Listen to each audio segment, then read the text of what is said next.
They told Elena the debt would be settled. They lied. At 22, she thought literature exams and cappuccinos defined her world, until masked men dragged her from her apartment in the dead of night.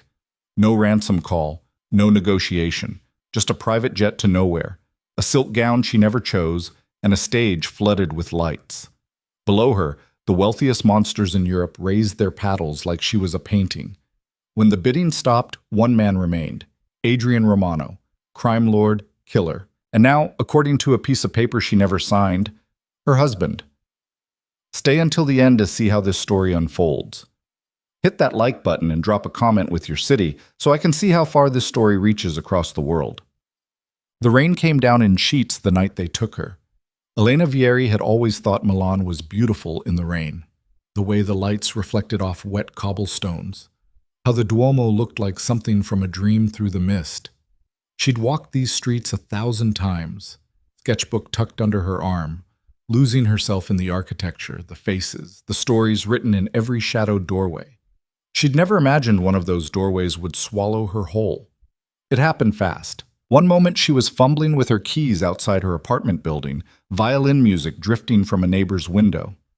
The next, a hand clamped over her mouth, chemical sweet, suffocating. Her keys clattered to the ground. She tried to scream, tried to fight, but her vision blurred at the edges, darkness rushing in like a tide she couldn't outrun. The last thing she saw before unconsciousness claimed her was the violin player's shadow in the window above, oblivious, still playing. When Elena woke, she wasn't in Milan anymore. The room was cold, sterile. White walls, white floors, a single bulb hanging from the ceiling like an interrogation light. She was lying on a narrow cot, still wearing the jeans and sweater she'd had on, but her shoes were gone. Her phone, her bag, her keys, all gone. Panic hit her like a physical blow. She sat up too fast, head spinning, stomach lurching. The room tilted. She pressed her palms to her temples, trying to steady herself, trying to think. Where was she? How long had she been unconscious? And why? Why would anyone take her? She wasn't rich. Her family had nothing. She was a literature student living on pasta and scholarship money, spending her free time sketching in parks and dreaming of a future that probably wouldn't happen. She was nobody. Nothing. So why did someone want her? The door opened. Elena flinched back against the wall, heart hammering as a woman stepped inside. Tall, elegant, dressed in a black suit that probably cost more than Elena's entire wardrobe. Her hair was pulled into a severe bun, her expression unreadable. Good. You're awake. The woman's accent was French, clipped and businesslike. Get up. We have a schedule to keep. Where am I? Elena's voice came out hoarse, shaking. What do you want from me? The woman didn't answer. She crossed to a wardrobe Elena hadn't noticed and pulled out a garment bag. You have 20 minutes to shower and dress. Someone will be here to do your hair and makeup. I'm not doing anything until you tell me what's going on. The woman turned, and for the first time something flickered in her eyes. Not sympathy, something colder. Your father owed a great deal of money to some very dangerous people. You are the payment. The words didn't make sense. They couldn't. My father? Elena whispered. My father's a teacher. He wouldn't. Your father, the woman interrupted, was a gambler, a poor one. He made promises he couldn't keep, borrowed from men who don't forgive debts. She hung the garment bag on a hook. He offered you as collateral 6 months ago. Tonight, that collateral will be collected. The room spun again, but this time it wasn't from drugs. Her father, the quiet man who'd taught philosophy at the university, who'd raised her alone after her mother died, who'd always seemed so sad, had sold her? No. Elena shook her head, backing against the wall. No, you're lying. He wouldn't. 18 minutes. The woman checked her watch.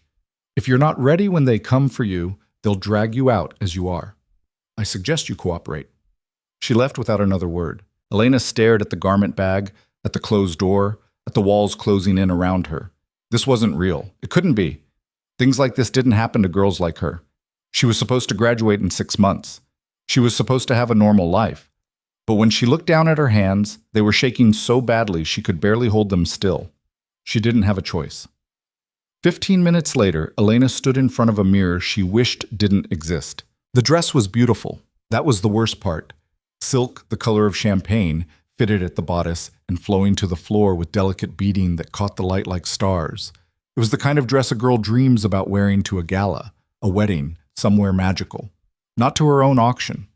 Two other women had come in after the first one left. They hadn't spoken except to give her instructions. Sit here, look up, don't move. They'd painted her face like a doll's, soft pink lips, dark eyes, skin buffed and glowing. They'd curled her dark hair into waves that cascaded down her back. When they finished, Elena barely recognized herself. Beautiful, one of them murmured. She'll bring a high price. Elena wanted to scream, to tear the dress off, to claw the makeup from her face, to run until her lungs gave out. But the door was locked, and even if it wasn't, where would she go? She didn't even know what country she was in. The first woman, the one in the black suit, returned with two men. Both were armed. Time to go, she said. They led her through a maze of corridors, all the same sterile white, until they reached a set of double doors. Elena could hear voices on the other side. Laughter, the clink of glasses. Her legs nearly gave out. Walk, one of the men said, his hand firm on her elbow. Smile if you value your life. The doors opened. The room beyond was elegant in a way that made Elena's skin crawl. Crystal chandeliers hung from vaulted ceilings, casting warm light over marble floors and velvet curtains. A small stage stood at one end, spotlights aimed at its center. And below the stage, arranged in a semicircle, were perhaps 50 people. All of them wore masks. Ornate masks, like something from a Venetian carnival, gold and silver, feathered and jeweled, hiding every face completely. The crowd was dressed in expensive suits and gowns, champagne flutes in their hands, their attention fixed on the stage. On the auction block. Elena's stomach turned to ice. They guided her up the steps, positioning her in the center of the stage beneath the lights. The heat was intense, blinding. She couldn't see past the first few rows, couldn't make out individual faces behind the masks. Just shapes, shadows, monsters dressed as people. An auctioneer stepped forward, a man in a white mask shaped like a plague doctor's. His voice boomed through the room. Ladies and gentlemen, our final item of the evening, Elena Vieri, 22 years old, university educated, unspoiled, debt value, 300,000 euros. Unspoiled, like she was a piece of fruit. We'll start the bidding at 500,000. A paddle went up immediately, then another, and another. Elena couldn't breathe. The numbers climbed, 600,000, 700,000, 1,000,000, and with each one she felt herself disappearing. This was insane. This was medieval. How is this happening in the modern world, in Europe, in 2 million euros? The voice cut through the room like a blade, deep, calm, absolute. The other bidders hesitated, paddles lowered. The auctioneer's head turned toward the back of the room, where a man sat alone in the shadows, partially obscured by a marble column. Elena couldn't see his face, only the outline of his shoulders, the way he held himself, perfectly still, utterly controlled. 2 million, the auctioneer repeated. Do I hear 2.5? Silence. No one else bid. No one even moved. Sold, the auctioneer declared, his gavel cracking like a gunshot. To Mr. Romano. Romano. The name meant nothing to Elena, but it clearly meant something to everyone else. People shifted in their seats. Whispers rippled through the crowd. Someone near the front actually stepped back. A man in a black mask leaned toward his companion. Adrian bought her himself? Unprecedented, the woman whispered back. He never bids directly. Two guards appeared at Elena's sides, gripping her arms. She tried to pull away, but they were stronger, dragging her off the stage and toward a side exit. The crowd parted like water, no one willing to get too close. They brought her to a private room, smaller than the first, but just as cold. Leather furniture, a fireplace that wasn't lit, windows that showed nothing but darkness beyond. Wait here, one of the guards said. They left her alone. Elena stood in the center of the room, still wearing the dress, still shaking. Her mind raced through impossible scenarios. Could she run? Could she fight? Could she reason with whoever this Romano was, explain that there'd been a mistake, that she wasn't... The door opened. The man who entered was not what she expected. He was tall, well over 6 feet, with the kind of build that suggested violence even in stillness. Dark hair, cut short, a face that might have been handsome if it wasn't so hard, all sharp angles and shadows. He wore a perfectly tailored suit, black on black, with a single silver watch that probably cost more than her father's debts. But it was his eyes that stopped her heart. Gray, cold, ancient, eyes that had seen things Elena couldn't imagine and felt nothing. He closed the door behind him and stood there for a moment, studying her the way someone might study a painting, not with lust or cruelty, just assessment. "Sit," he said finally. It wasn't a request. Elena's legs obeyed before her brain could catch up. She sank onto the leather sofa, hands clasped in her lap, trying not to shake. He crossed to a sideboard and poured 2 glasses of amber liquid. Whiskey, maybe. He brought one to her, holding it out. "Drink. It'll help with the shock." "I don't want, I wasn't asking." His voice was quiet, but there was steel beneath it, the kind of steel that had weight behind it, consequences. Elena took the glass with trembling hands. The whiskey burned going down, but he was right. It did help. A little. He sat across from her, perfectly at ease, one ankle crossed over his knee, sipping his own drink, watching her. "Do you know who I am?" he asked. Elena shook her head. "My name is Adrian Romano. I control most of the import operations in Southern Europe, legitimate and otherwise." He paused. "I also own several debts your father accumulated over the past 3 years. Gambling debts, loan shark debts, the kind that don't get forgiven." "I didn't know," Elena whispered. "I swear I didn't know about any of it." "I believe you." He took another sip. "Your father was careful. He kept his addictions hidden, until he couldn't anymore." "Where is he? Is he—" "Alive. For now." Adrian's expression didn't change. "Whether he stays that way depends on you." The room tilted again. "What do you mean?" "I paid 2 million euros for you tonight. That clears his debts, and then some." "But money isn't what I want." He leaned forward slightly, those terrible gray eyes pinning her in place. "I want a wife." Elena's breath stopped. "Not a real one," Adrian continued, his tone unchanged. "A strategic one. I have enemies who believe I have weaknesses. A wife suggests stability, legitimacy, something they can't touch without significant consequences." "You want me to pretend to be your wife?" "No." He set his glass down. "I want you to be my wife. Legally, publicly. There's a difference." "This is insane," Elena breathed. "You can't just... People don't do this anymore. This is human trafficking, slavery. You can't..." "I can." His voice was still quiet, still calm. "And I have. The papers are already drawn up. We'll be married tomorrow morning. You'll live in my home, attend events at my side, and play the role I need you to play." "And if I refuse?" For the first time, something flickered in his eyes. Not anger, something worse. "Then your father dies slowly, and you'll be sold to the second highest bidder, a man who collects girls like trophies and discards them when he's bored." Adrian tilted his head slightly. "I'm offering you a choice, Elena. Not a good one, but a choice nonetheless. You can be my wife and live in comfort, or you can take your chances with men who won't give you even this much courtesy." Tears burned in her eyes, but she refused to let them fall. "Why me? Why not just hire someone?" "Because hired people can be bought. You can't. Your father's debts make you mine." He stood, buttoning his jacket. "You have until morning to decide. But know this. If you run, I'll find you. If you fight, you'll lose. The only path forward is through me." He walked to the door, then paused, glancing back. "For what it's worth," he said quietly, "I don't take pleasure in this. But I need a wife, and you need to survive. We can help each other, or we can make this harder than it needs to be." Then he was gone.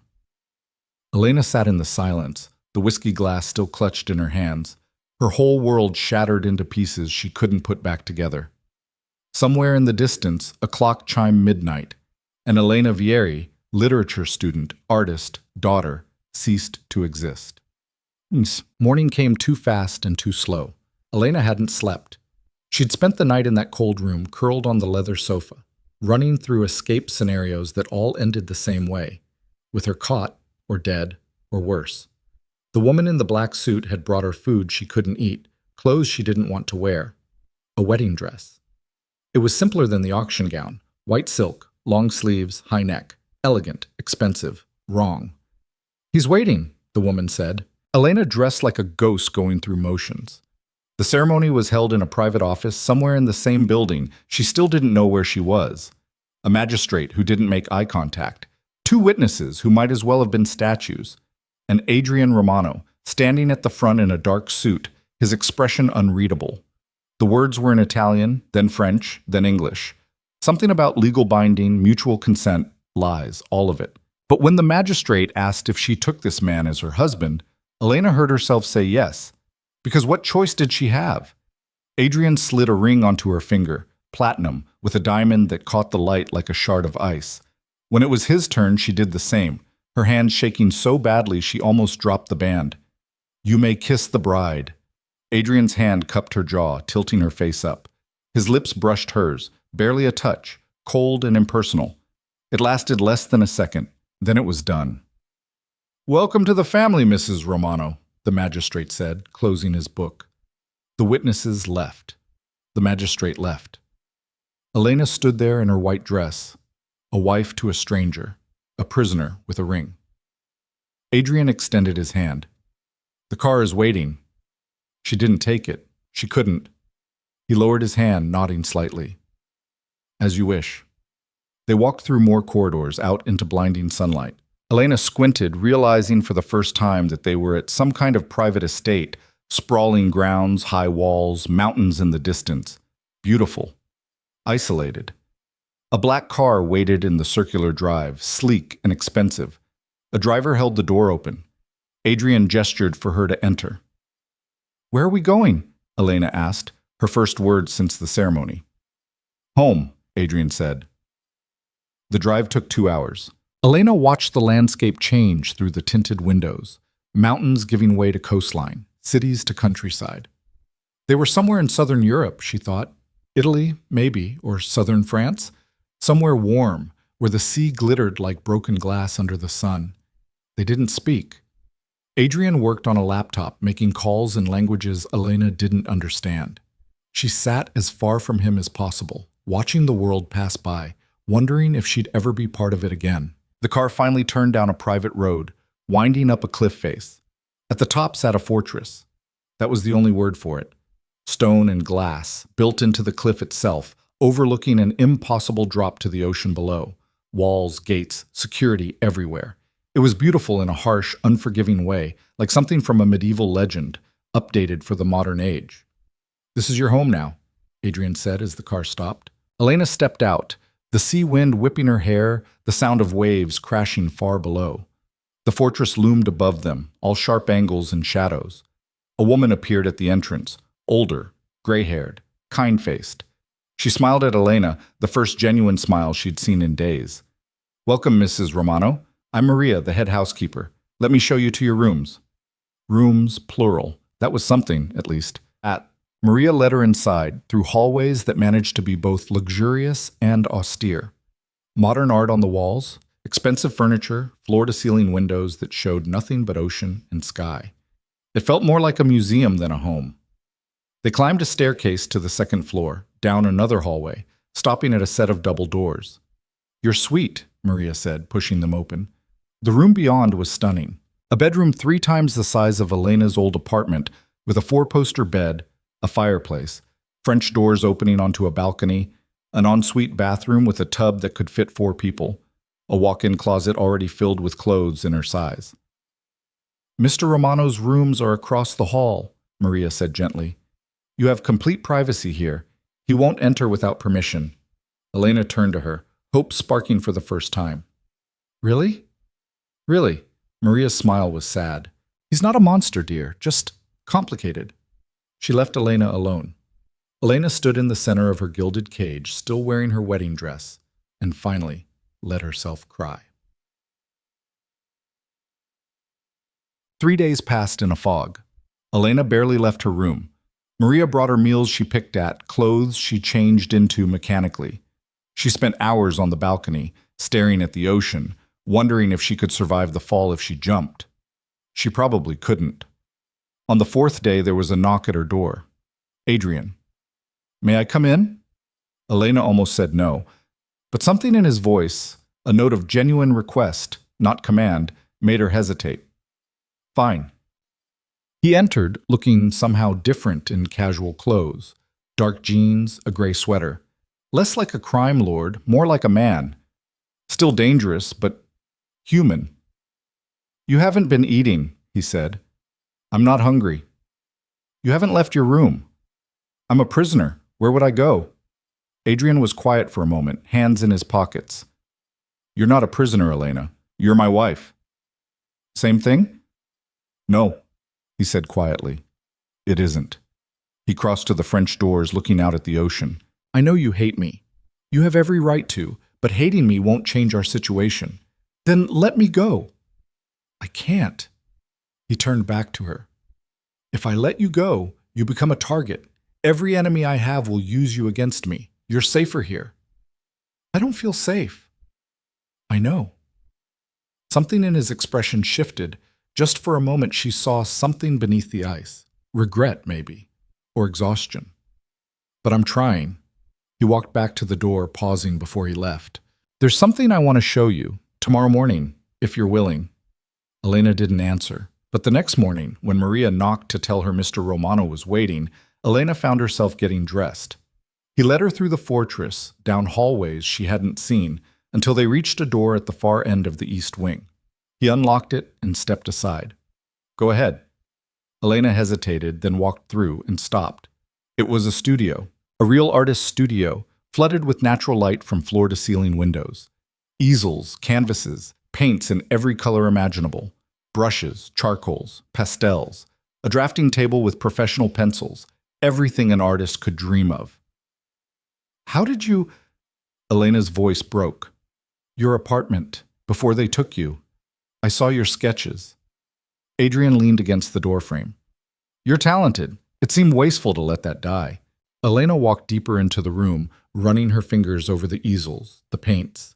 It was perfect, too perfect. "Why?" she whispered. "Because you're going to be here a long time," Adrian said quietly. "You should have something that's yours." He left her there.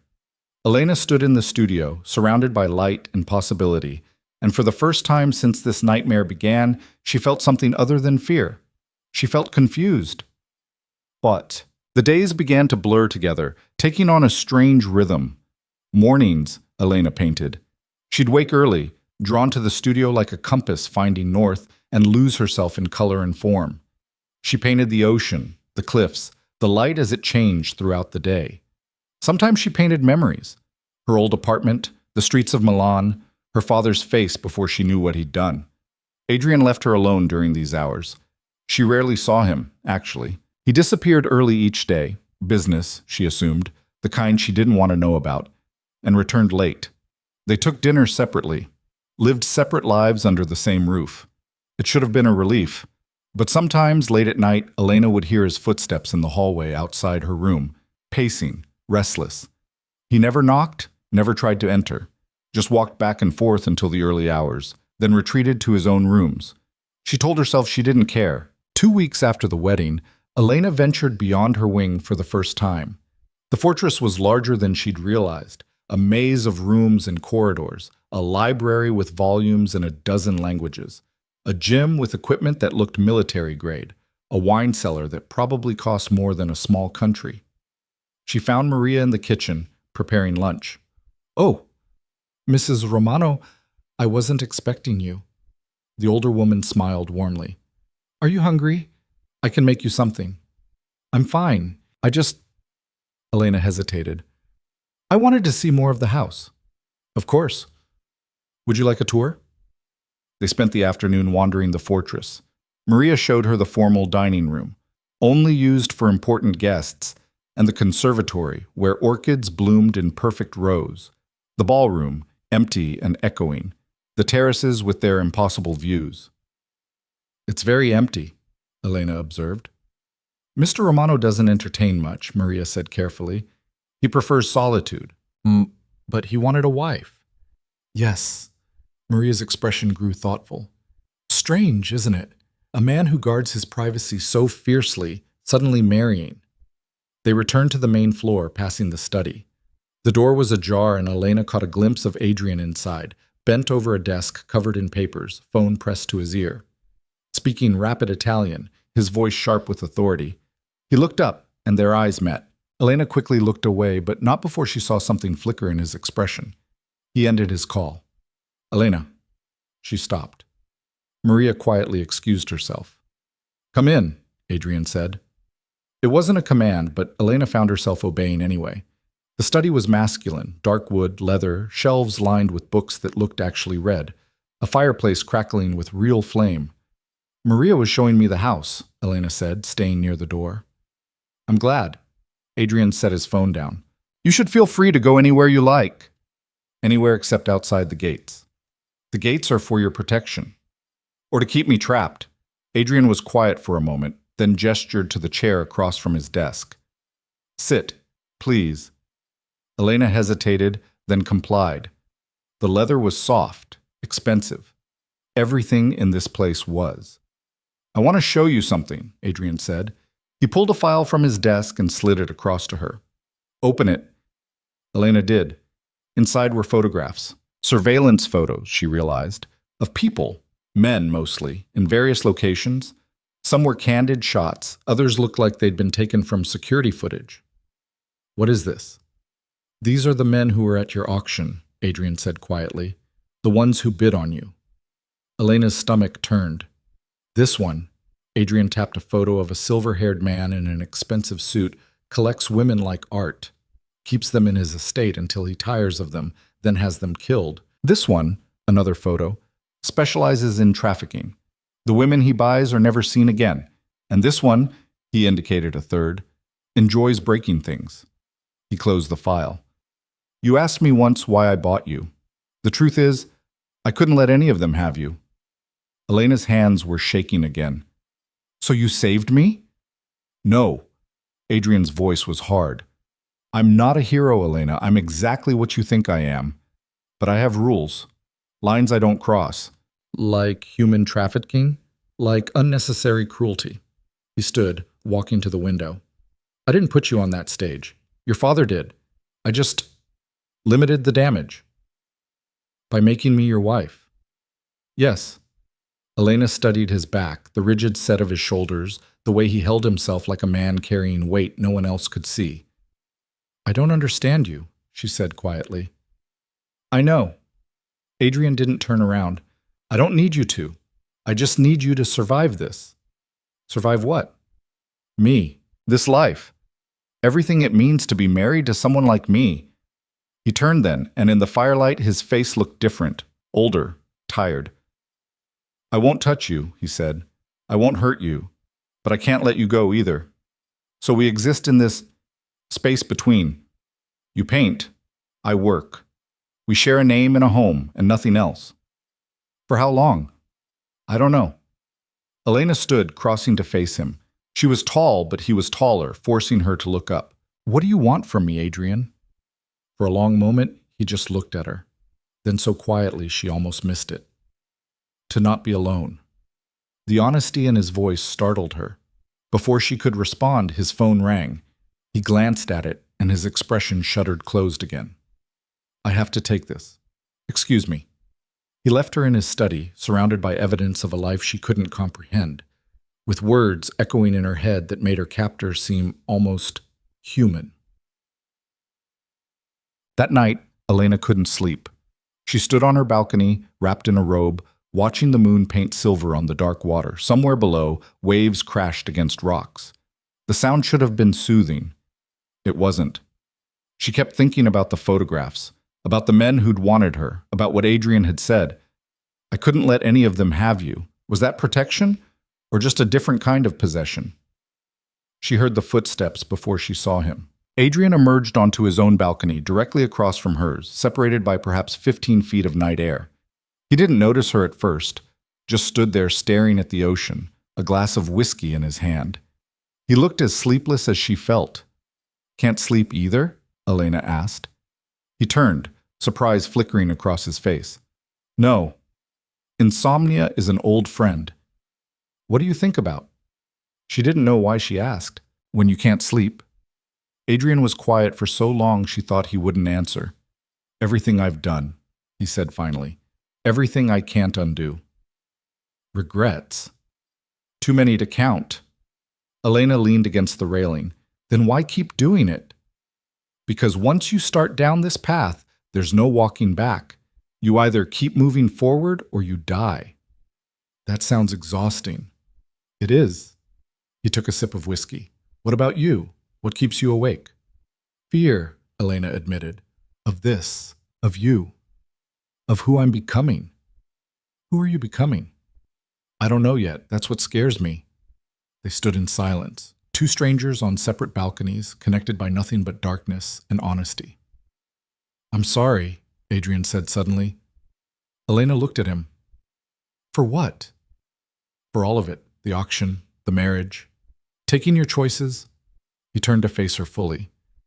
You deserve better than this. Then let me— I can't, he interrupted. I wish I could, but I can't. Why not? Because the moment you leave my protection, you become a target. And I won't— He stopped himself. I can't let that happen. There was something in his voice, something that sounded almost like caring.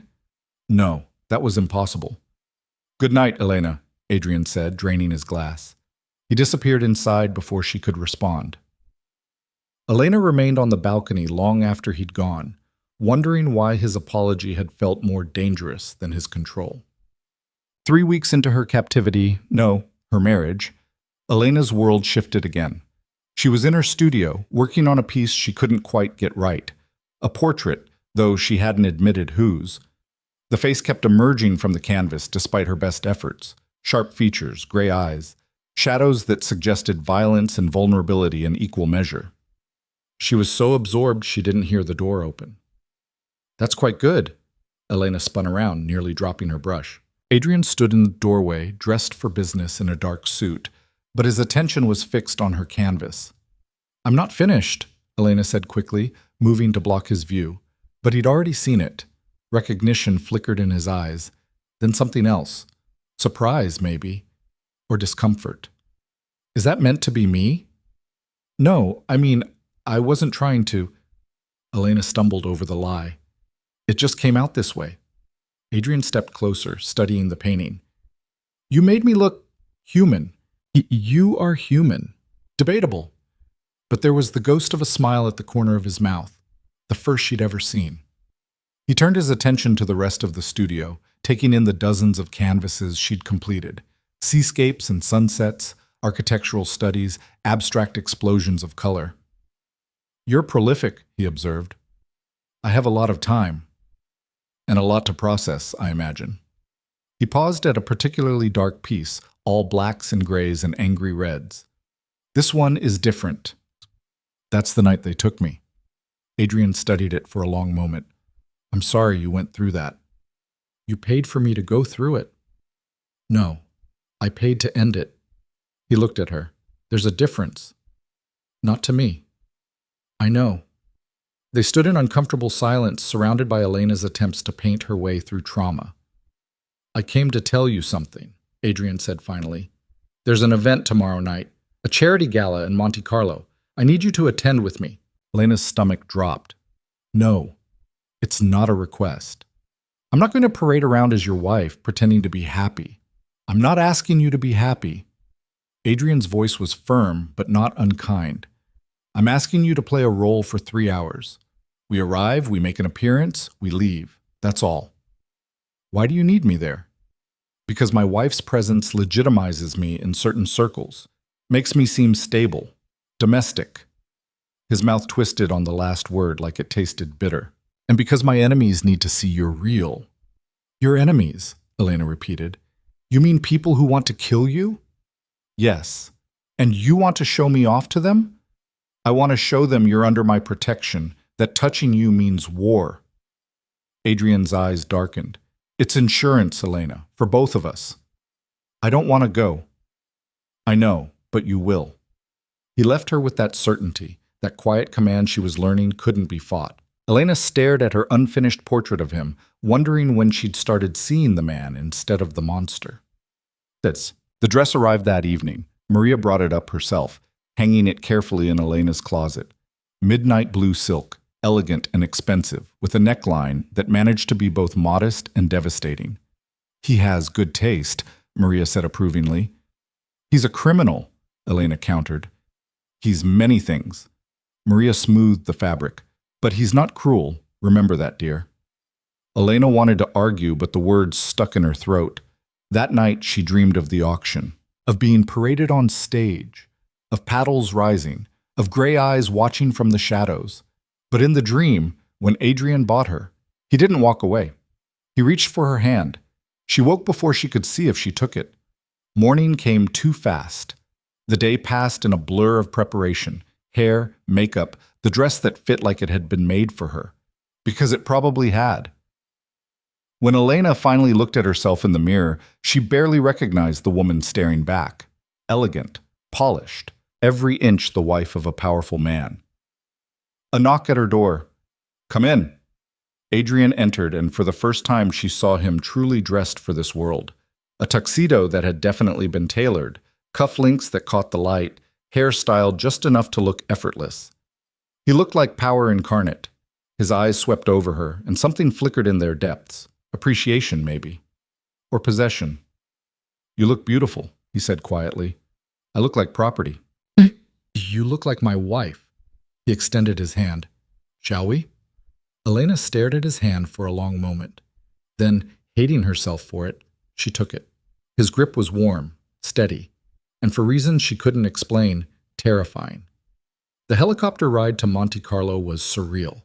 Elena had never been in a helicopter before, had never seen the Mediterranean from above, all golden light and impossible blue. Adrian sat across from her, reviewing something on his tablet, occasionally taking calls in languages she didn't understand, but every now and then she'd catch him watching her, his expression unreadable. "Nervous?" he asked at one point. "Terrified." "Good. Fear keeps you sharp." He set his tablet aside. "There are things you need to know before we arrive." Elena listened as he explained the politics of his world, who to greet, who to avoid, what questions she shouldn't answer. It was like learning to navigate a minefield. "And if someone asks how we met," Elena asked, "tell them the truth. We were introduced through family." "That's not the truth." "It's close enough." Adrian's eyes held hers. "The full truth would get us both killed." The helicopter began its descent toward a building that looked like it had been carved from light itself, all glass and gold, perched on the edge of the water. "Remember," Adrian said as they landed, "you're under my protection. No one will touch you. No one will harm you. But you stay by my side. Understand?" Elena nodded, her throat too tight for words. The door opened. The noise of the city rushed in. Music, laughter, the hum of expensive cars. Adrian exited first, then turned to help her down. The moment her feet touched the ground, his hand settled at the small of her back. Possessive, protective.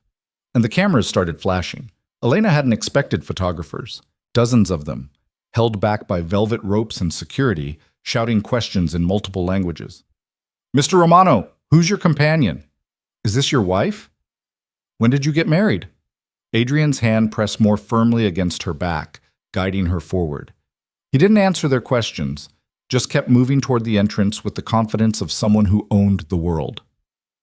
Inside, the gala was everything Elena had imagined wealth to be. Crystal chandeliers dripping light, champagne flowing like water, women in gowns that cost more than cars, men in tuxedos discussing deals over caviar. And everyone stared. At Adrian, yes, but more than that, at her. She felt their eyes like physical touches, curious, calculating, envious. "Ignore them," Adrian murmured in her ear. "They're insects." A waiter appeared with champagne. Adrian took 2 glasses, handing one to Elena. "Smile," he said quietly. "We're supposed to be happy." Elena forced her lips into something approximating joy. They moved through the crowd, Adrian greeting people with practiced ease. Politicians, businessmen, celebrities whose faces Elena recognized from magazines. Each conversation was brief, transactional, revealing nothing.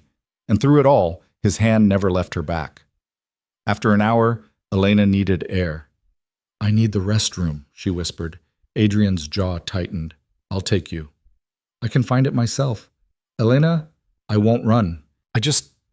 I need a minute, please." He studied her for a long moment, then nodded. 5 minutes. Then I'm coming to find you." The restroom was mercifully empty. Elena locked herself in a stall and tried to remember how to breathe. This was too much. The lights, the people, the cameras, the weight of being Adrian Romano's wife. She emerged to find a woman at the mirrors.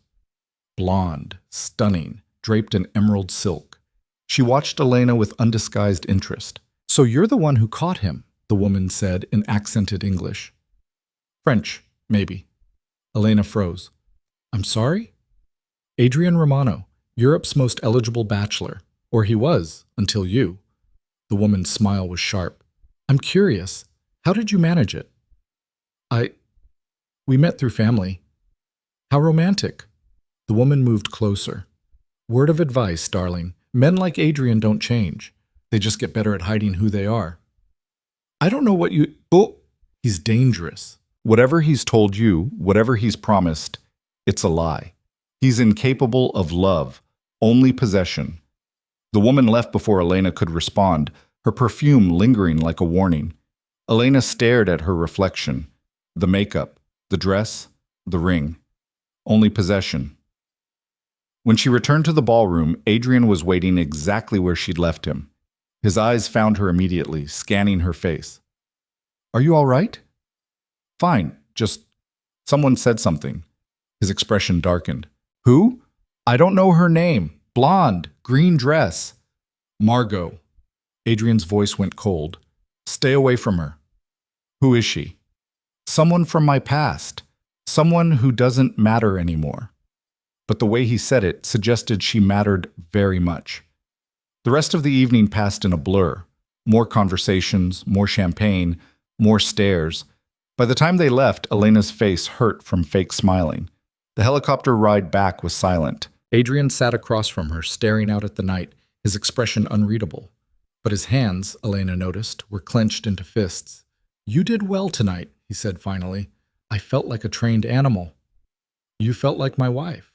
He turned to look at her. "That's all anyone needed to see." "Is that all I am to you?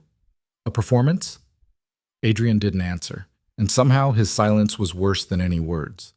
They landed at the fortress as midnight approached. Adrian helped her from the helicopter, his touch brief and impersonal. "Get some rest," he said. "We'll talk tomorrow." But as Elena headed for her room, she heard him stop. "Elena." She turned. He stood silhouetted against the night sky, the fortress looming behind him, looking every inch the crime lord he was. "Thank you," he said quietly. "For tonight. I know it wasn't easy." Then he was gone, disappearing into his own wing, leaving Elena alone with too many questions and not enough answers. She stood in the hallway for a long moment, still wearing the midnight blue dress, the ring heavy on her finger, and realized, with a jolt that terrified her, that she'd stopped seeing Adrian Romano as her captor, somewhere between the paintings and the balconies and the way he'd kept his hand on her back all night. She'd started seeing him as a man. That was the most dangerous thing of all. Elena woke the next morning to rain hammering against her windows and a realization that felt like drowning. She'd slept better than she had in weeks, not because the bed was comfortable, though it was, or because the sound of the ocean had finally become familiar, but because somewhere in the dangerous space between midnight and dawn, fear had shifted into something else, something she didn't want to name.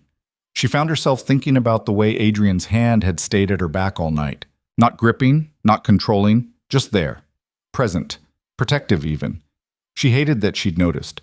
Maria brought breakfast on a tray, coffee, pastries, fresh fruit.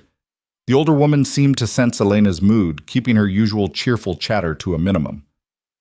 "Mr. Romano asked if you'd join him in the library at 11, Maria said as she arranged the tray. "He said it's not urgent, only if you're feeling up to it." Elena glanced at the clock. 9:30. She had 90 minutes to decide whether she wanted to face him. She spent 89 of them in the studio, attacking a canvas with colors that had no business being together, violent reds bleeding into deep blues, slashes of white like screaming. It was angry work, cathartic, the kind of painting that left her breathless and shaking. When she finally set down her brush, she realized she'd painted imprisonment, the feeling of it, rendered in abstract fury. At 11 exactly, she knocked on the library door. "Come in." Adrian sat in a leather chair by the window, a book open in his lap, reading glasses perched on his nose. The glasses surprised her. They made him look younger, more approachable, almost scholarly. He looked up, and something in his expression softened when he saw her. "Thank you for coming." He marked his page and set the book aside.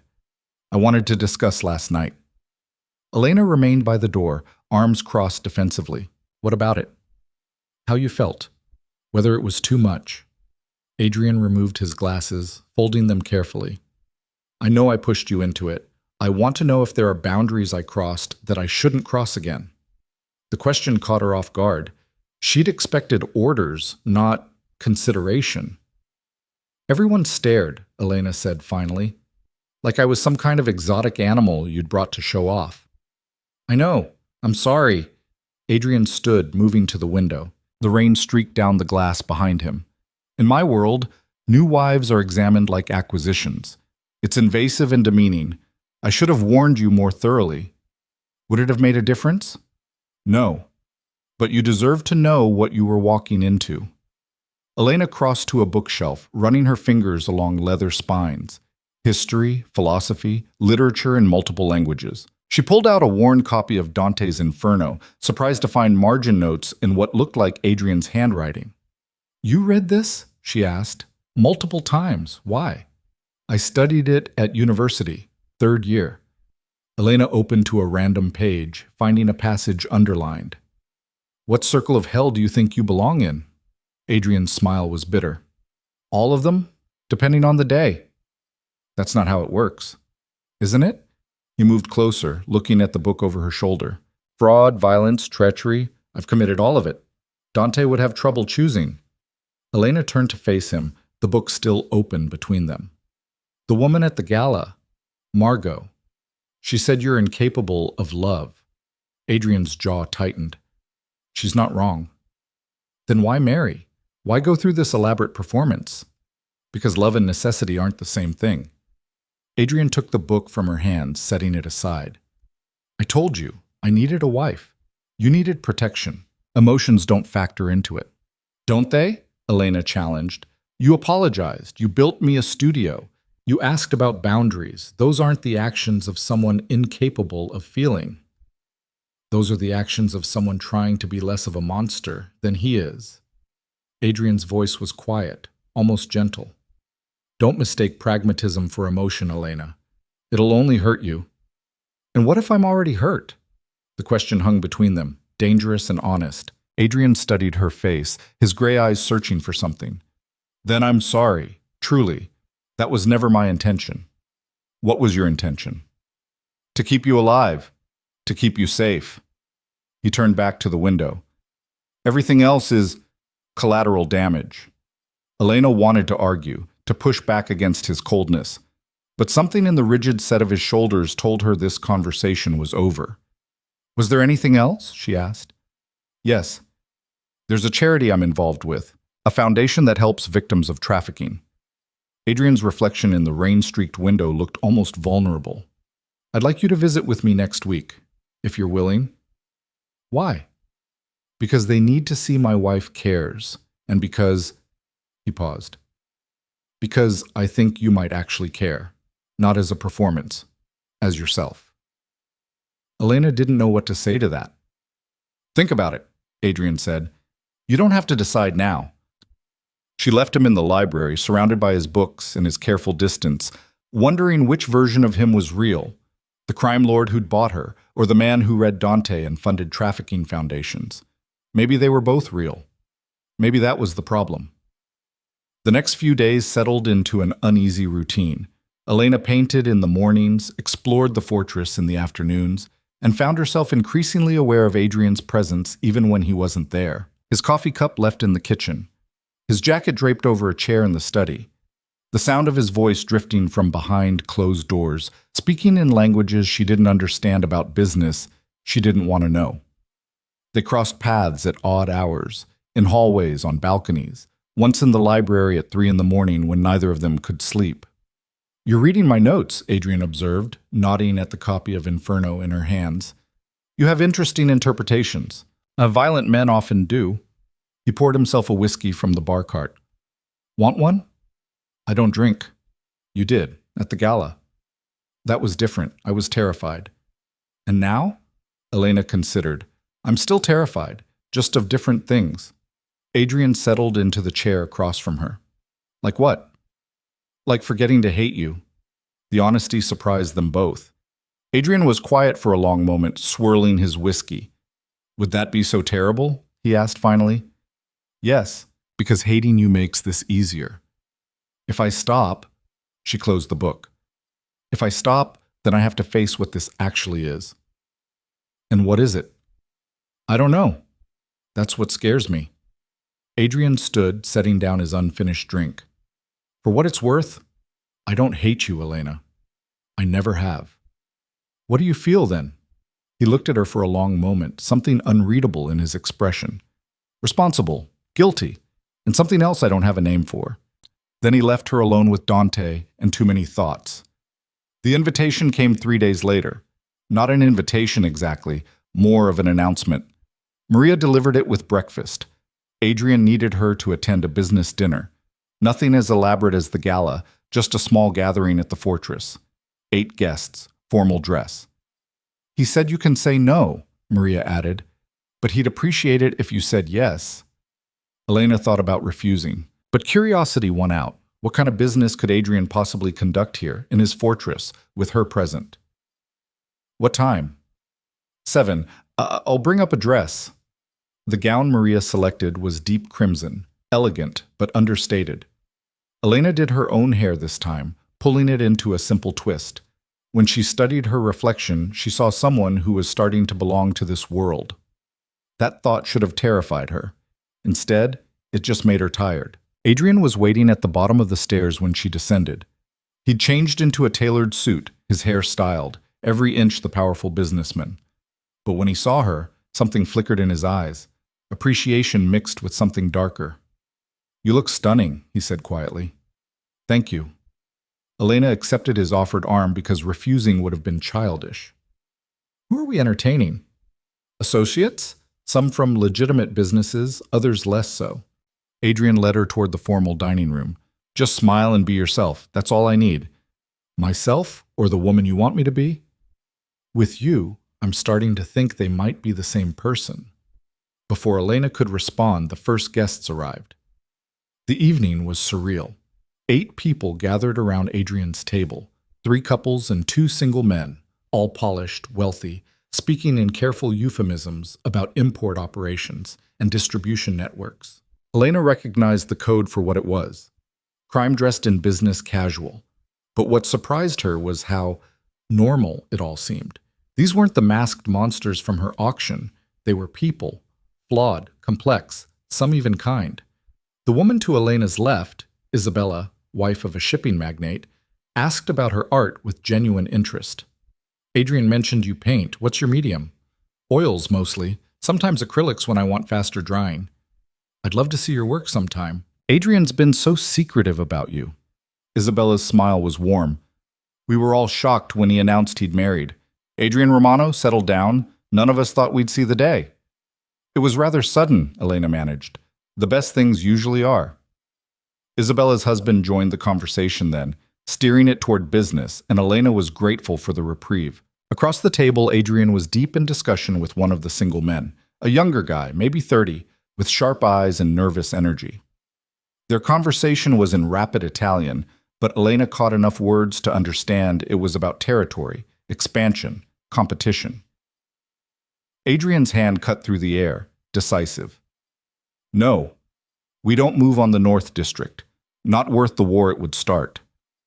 But the profit margin isn't worth the bodies." Adrian's voice was quiet but absolute. "Find another way." The younger man subsided, chastened. Elena found herself studying Adrian's profile, the hard line of his jaw, the way he commanded the table without raising his voice. This was his element. Not the fortress or the library or the quiet moments on balconies, but this, power wielded with precision. She should have been repulsed. Instead, she was fascinated. Dinner stretched into dessert, then coffee, then brandy. The conversation flowed around Elena like water around a stone.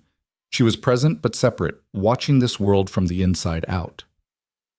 Finally, near midnight, the guests began departing. Adrian walked them out personally, leaving Elena alone in the dining room with the ruins of an elegant meal. She wandered to the windows, looking out at darkness and rain. "You did well tonight." Elena turned to find Adrian leaning in the doorway, tie loosened, looking more relaxed than she'd ever seen him. "I barely spoke." "You didn't have to. Your presence was enough." He crossed to the bar, pouring 2 glasses of wine. "They needed to see you, to understand you're real." "Why does that matter?"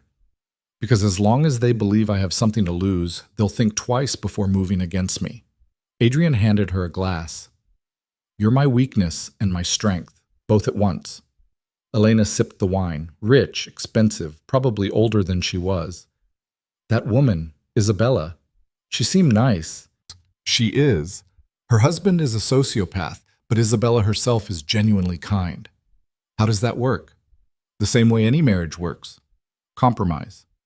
Carefully maintain boundaries. Willful ignorance about certain activities." Adrian swirled his wine. "She knows what he is. She just chooses to see the parts she can live with." "Is that what you expect from me?" "No. I expect you to see exactly what I am. All of it." Adrian's eyes met hers. "No illusions, Elena.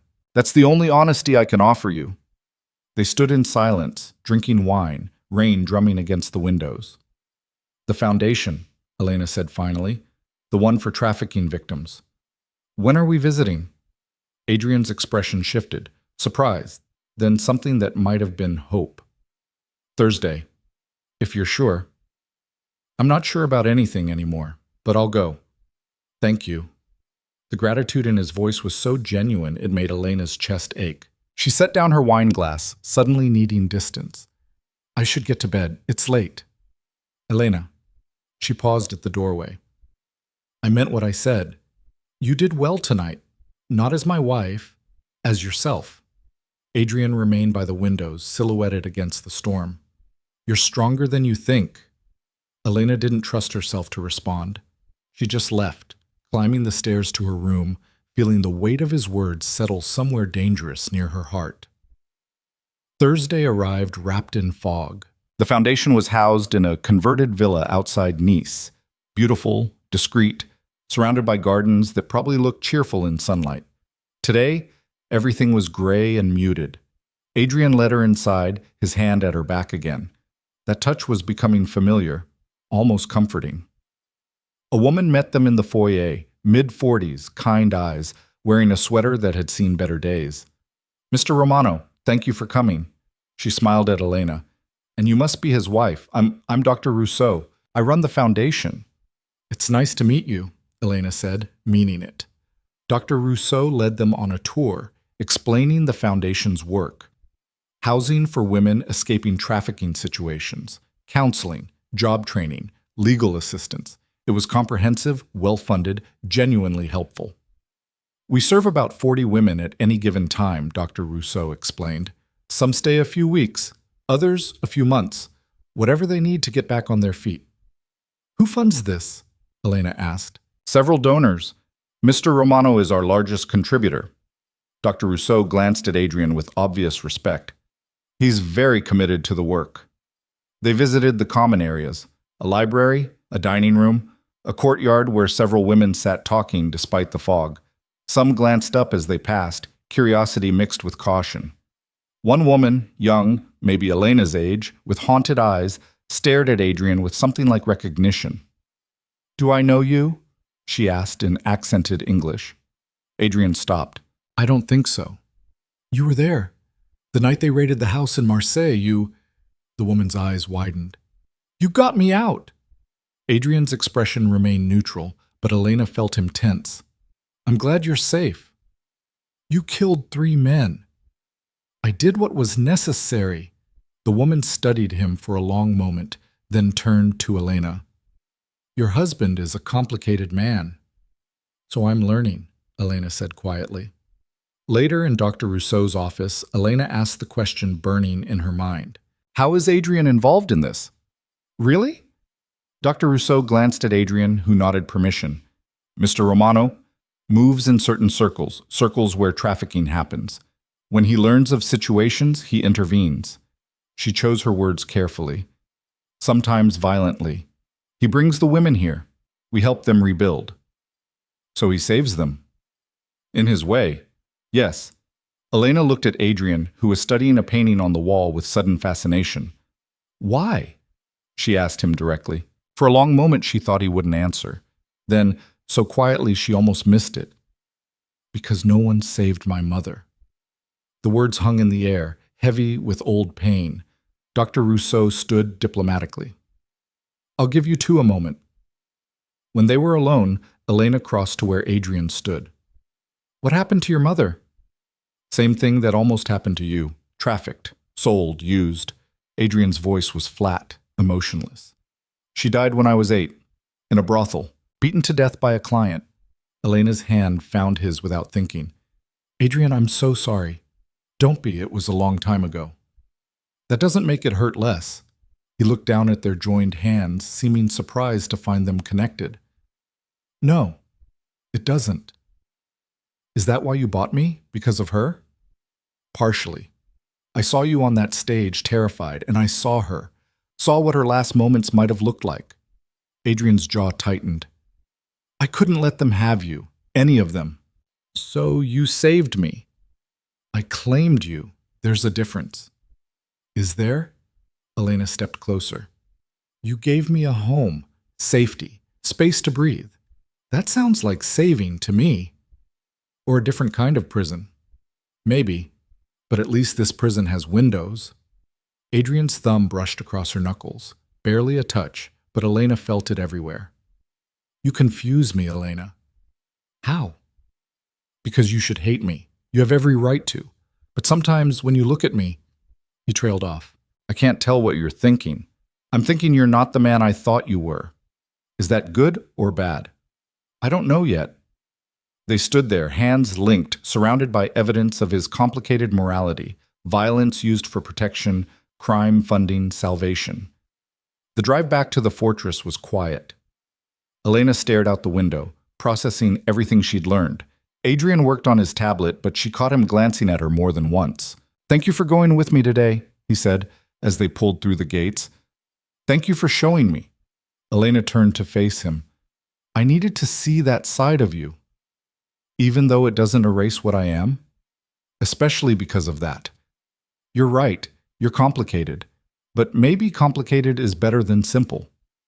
Adrian's expression was unreadable. You're dangerous, you know that? How am I dangerous? Because you make me want things I shouldn't want, feel things I can't afford to feel. Before Elena could respond, he was out of the car, putting distance between them again. But that night, when Elena stood on her balcony, Adrian appeared on his. Can't sleep? She asked. Never can. He leaned against the railing. Too many ghosts. Your mother? Among others. Adrian looked at her across the space between their balconies. Do you ever think about your father? Every day. I hate him for what he did, but I also, Elena's voice caught. I also miss him. Is that wrong? No, it's human. Adrian's voice was soft. I hated my mother for getting caught in that life. Blamed her even though she had no choice. It took me years to understand that anger was easier than grief. What changed? I grew up, started seeing patterns, realized the men who hurt her were still hurting women just like her. He paused. So I started hurting them back. Is that justice or revenge? Does it matter? They're dead either way. Elena shivered despite her robe. You scare me sometimes. Good. You should be scared. But other times, she trailed off. Other times what? Other times I think you're the safest person I know. Adrian was silent for a long time. Then, go to bed, Elena, before we both say something we can't take back. She obeyed, but sleep didn't come easy. Because somewhere between the auction and now, between fear and understanding, something had shifted. Elena was starting to see Adrian Romano not as her captor, but as someone just as trapped as she was. by his past, his choices, the weight of violence he carried. And worse, she was starting to care. The next week passed in a strange haze. Adrian traveled for business, 3 days in Barcelona, then 2 in Prague. He called once, ostensibly to check on the fortress, but Elena heard something else in his voice, checking on her. "Everything's fine," she told him. "Maria's feeding me too much. I'm running out of wall space for paintings." "Buy more walls." There was almost humor in his tone. "I'll be back Friday." "I didn't ask." "I know. I'm telling you anyway." When Friday came, Elena found herself watching the driveway. She told herself it was just curiosity, just wanting to know when he'd be home so she could avoid him. But when the car pulled up and Adrian climbed out, something in her chest unclenched. He looked tired. His suit was rumpled, shadows under his eyes. But when he saw her in the window, he smiled. A real smile. Small, but genuine. Elena stepped back from the glass, heart pounding. This was bad. This was very bad. Because she was starting to feel something she absolutely could not afford to feel. That night, there was a knock on her door near midnight. Elena opened it to find Adrian standing there, still in his travel clothes, looking uncertain in a way she'd never seen. "I'm sorry. I know it's late, but He held up a small package. "I brought you something." Elena took the package, curious. Inside was a set of paintbrushes.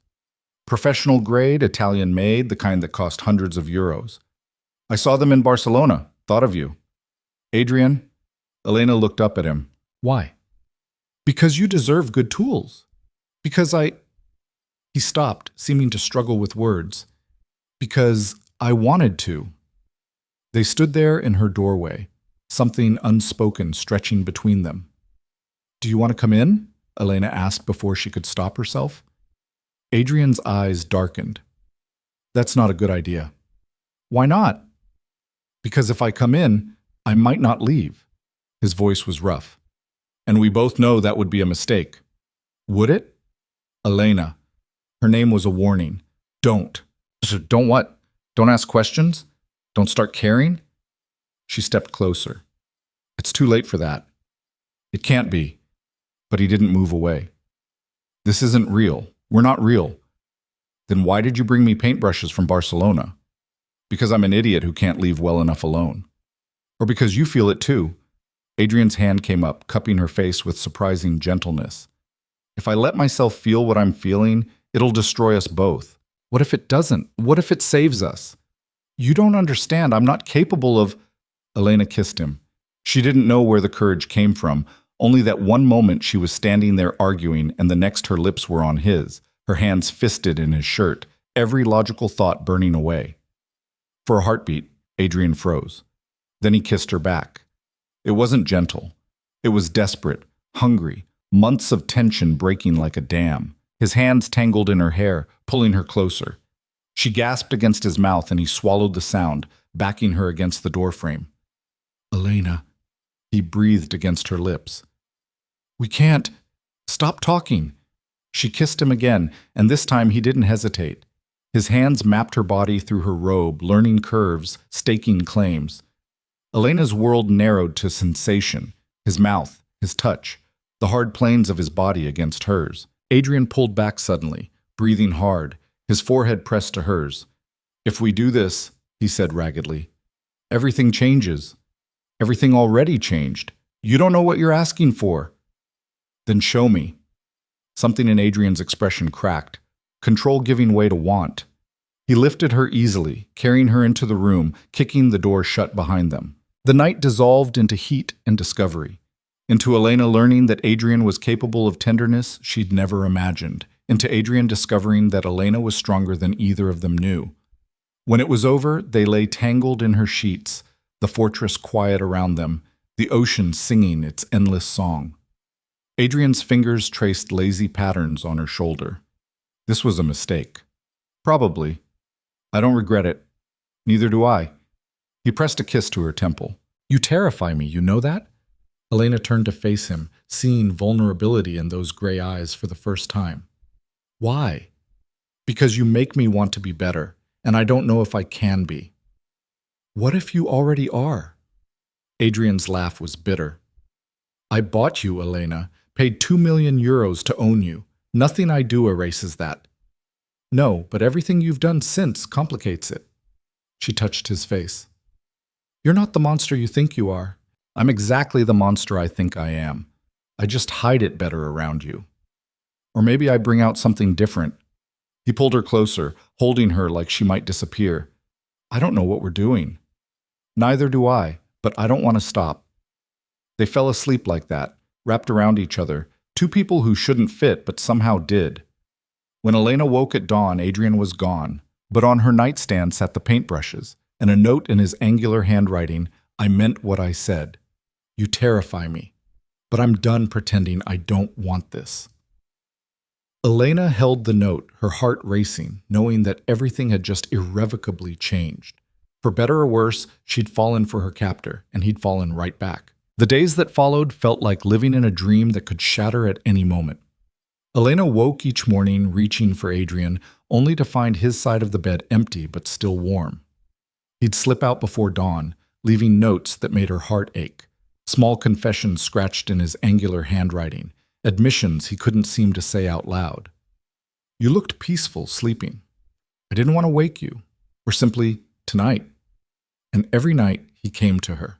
They didn't talk about what they were doing, didn't define the shift between them. It existed in stolen hours and quiet conversations, in the way Adrian's hand would find hers across the dinner table, in how Elena started painting him without realizing, his profile in a dozen different lights, trying to capture the contradiction of violence and tenderness in one man. Maria noticed, of course.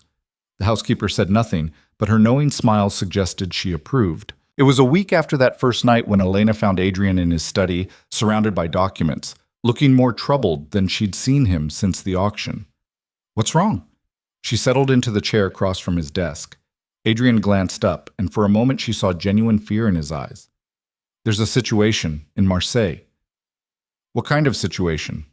He hesitated, clearly debating how much to tell her. Then he pushed a folder across the desk. A rival syndicate. They've been moving into territory I control. We've maintained an uneasy truce for years, but something's changed. Elena opened the folder.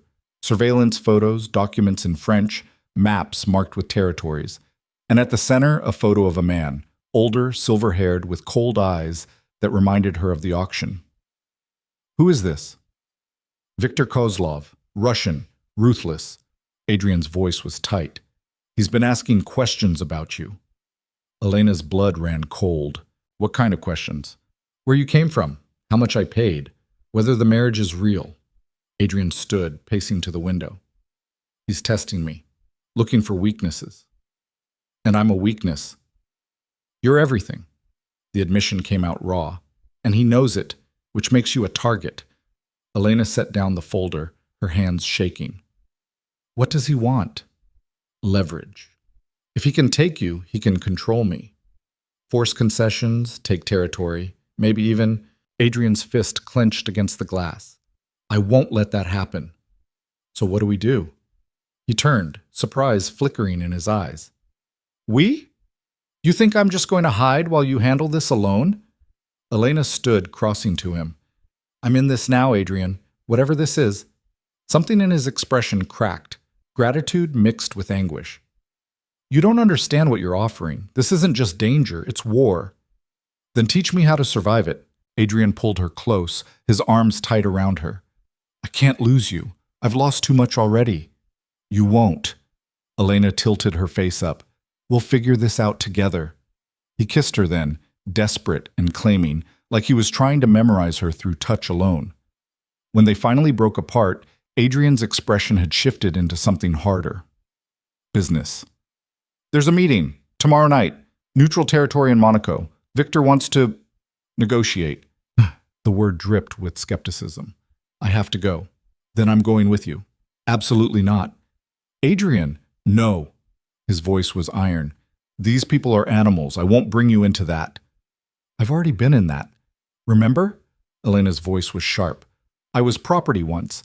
I refused to be kept in the dark about threats to my life. They stared at each other, wills clashing. Finally, Adrian's shoulders sagged. You stay by my side. You don't speak unless I tell you to. And if things go wrong, you run. Understand? Things won't go wrong. Promise me, Elena. If I tell you to run, you run. She saw the fear beneath his command, the terror of losing someone else he cared about. I promise. Adrian pulled her close again, his face buried in her hair. I never wanted this for you, this life, this danger. I know, but I'm here anyway. She pressed a kiss to his jaw. We'll face it together. The next evening, Elena dressed for war. The gown Adrian provided was black silk, elegant but severe, with long sleeves and a high neck, armor disguised as fashion. She wore her hair up, minimal jewelry, just her wedding ring and diamond earrings that probably cost more than her university education. When she descended the stairs, Adrian was waiting in a perfectly tailored suit, looking every inch the crime lord he was. But when he saw her, his expression softened. You look like a queen. I feel like I'm going to my execution. You're not. I promise you that. He offered his arm. Stay close to me, no matter what happens. The drive to Monaco was tense. Adrian made several calls in Russian, his voice clipped and controlled. Elena caught enough to understand he was positioning people, setting contingencies, preparing for the worst while hoping for the best. The meeting was held in a private room at an exclusive casino, neutral ground, heavily surveilled, too public for outright violence. Theoretically, Viktor Kozlov was already there when they arrived, flanked by two men who looked like they ate nails for breakfast. He stood when Elena and Adrian entered, his smile cold and calculating. Romano, so good of you to accept my invitation. His English was heavily accented but precise. And you brought your lovely wife. How trusting. Victor. Adrian's hand pressed firmly against Elena's back, keeping her close. Let's skip the pleasantries. What do you want? Direct. I appreciate that. Victor gestured to the chairs.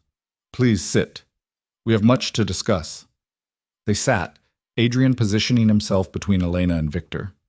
Under the table, his hand found hers, squeezing once. Reassurance or warning, Elena couldn't tell. I'll be frank, Victor began, pouring vodka for himself. Your operations in southern France are inconvenient. They limit my expansion opportunities. That's the point. Yes, well, I'm proposing a new arrangement. You cede the Marseille ports. I take over operations there. In exchange, I leave your other territories untouched. Adrian's laugh was humorless. You want me to give you my most profitable operation out of the goodness of my heart? Out of necessity. I have information you might find uncomfortable. Victor's eyes slid to Elena. About your wife. Elena felt Adrian tense beside her. What information? His voice was deadly quiet. That your marriage is a sham. That you bought her at auction like property. That she's not your wife at all, just another acquisition. Victor leaned forward. How do you think that would play with your legitimate business partners? Your political connections? What happens when the world knows Adrian Romano traffics women? I saved her from trafficking. Did you? Or did you just claim her for yourself? Victor's smile widened. The distinction might not matter to prosecutors, or to your enemies. Elena felt the room tilt. This was it. The leverage Victor needed. The truth that could destroy everything Adrian had built. You're bluffing, Adrian said, but Elena heard the uncertainty beneath his words. Am I? Victor pulled out a tablet, sliding it across the table. I have photos from the auction, video, documentation of the sale, all ready to be distributed to media outlets, law enforcement, business partners. Unless, of course, we reach an agreement. Adrian stared at the tablet, his jaw working. Elena squeezed his hand, trying to offer support she wasn't sure she had. Give me the Marseille ports, Victor continued, and this all disappears. Keep fighting me, and I burn your empire to the ground, along with your reputation, your freedom, and her safety. The threat hung in the air like poison. Adrian was silent for a long moment. Then he stood, pulling Elena up with him. No. Victor blinked. I'm sorry? I said no. You can release whatever you want. Do your worst. Adrian's voice was steel, but I'm not giving you anything. You're willing to risk everything? Your business? Your freedom? Victor's eyes narrowed. Her life? Her life is not yours to threaten. Adrian's hand moved to Elena's waist, protective and possessive. And my empire was built on worse secrets than this. You think exposing one auction will destroy me? I've survived worse. You're bluffing. Try me. Adrian leaned forward, his voice dropping to something dangerous. But know this, Victor, the moment you move against her, you declare war. And I've been fighting wars since I was 8 years old. You won't win this one. Victor studied them both, clearly recalculating. You care about her. Actually care. I didn't think you were capable. Neither did I. Turns out I was wrong. Adrian straightened. We're done here. Release your information or don't. I don't particularly care. But stay away from my wife, or I'll show you exactly how ruthless I can be. He guided Elena toward the door, his hand steady despite the bomb Victor had just dropped. Romano! Victor's voice stopped them. You're making a mistake. Probably, but it's my mistake to make. They left Victor sitting alone in the private room, his threats and evidence meaningless against Adrian's refusal to bend. In the car, Elena finally found her voice. That was insane. He could destroy everything. Let him try. Adrian's jaw was tight, but his hand was gentle as it covered hers. I meant what I said. I won't trade you for anything. Not territory, not reputation, not safety. Adrian, you can't just... I can. I did.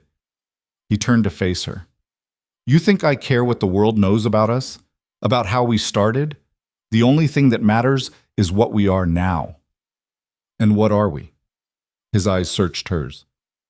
I don't have a word for it yet, but it's real. It's the most real thing in my life.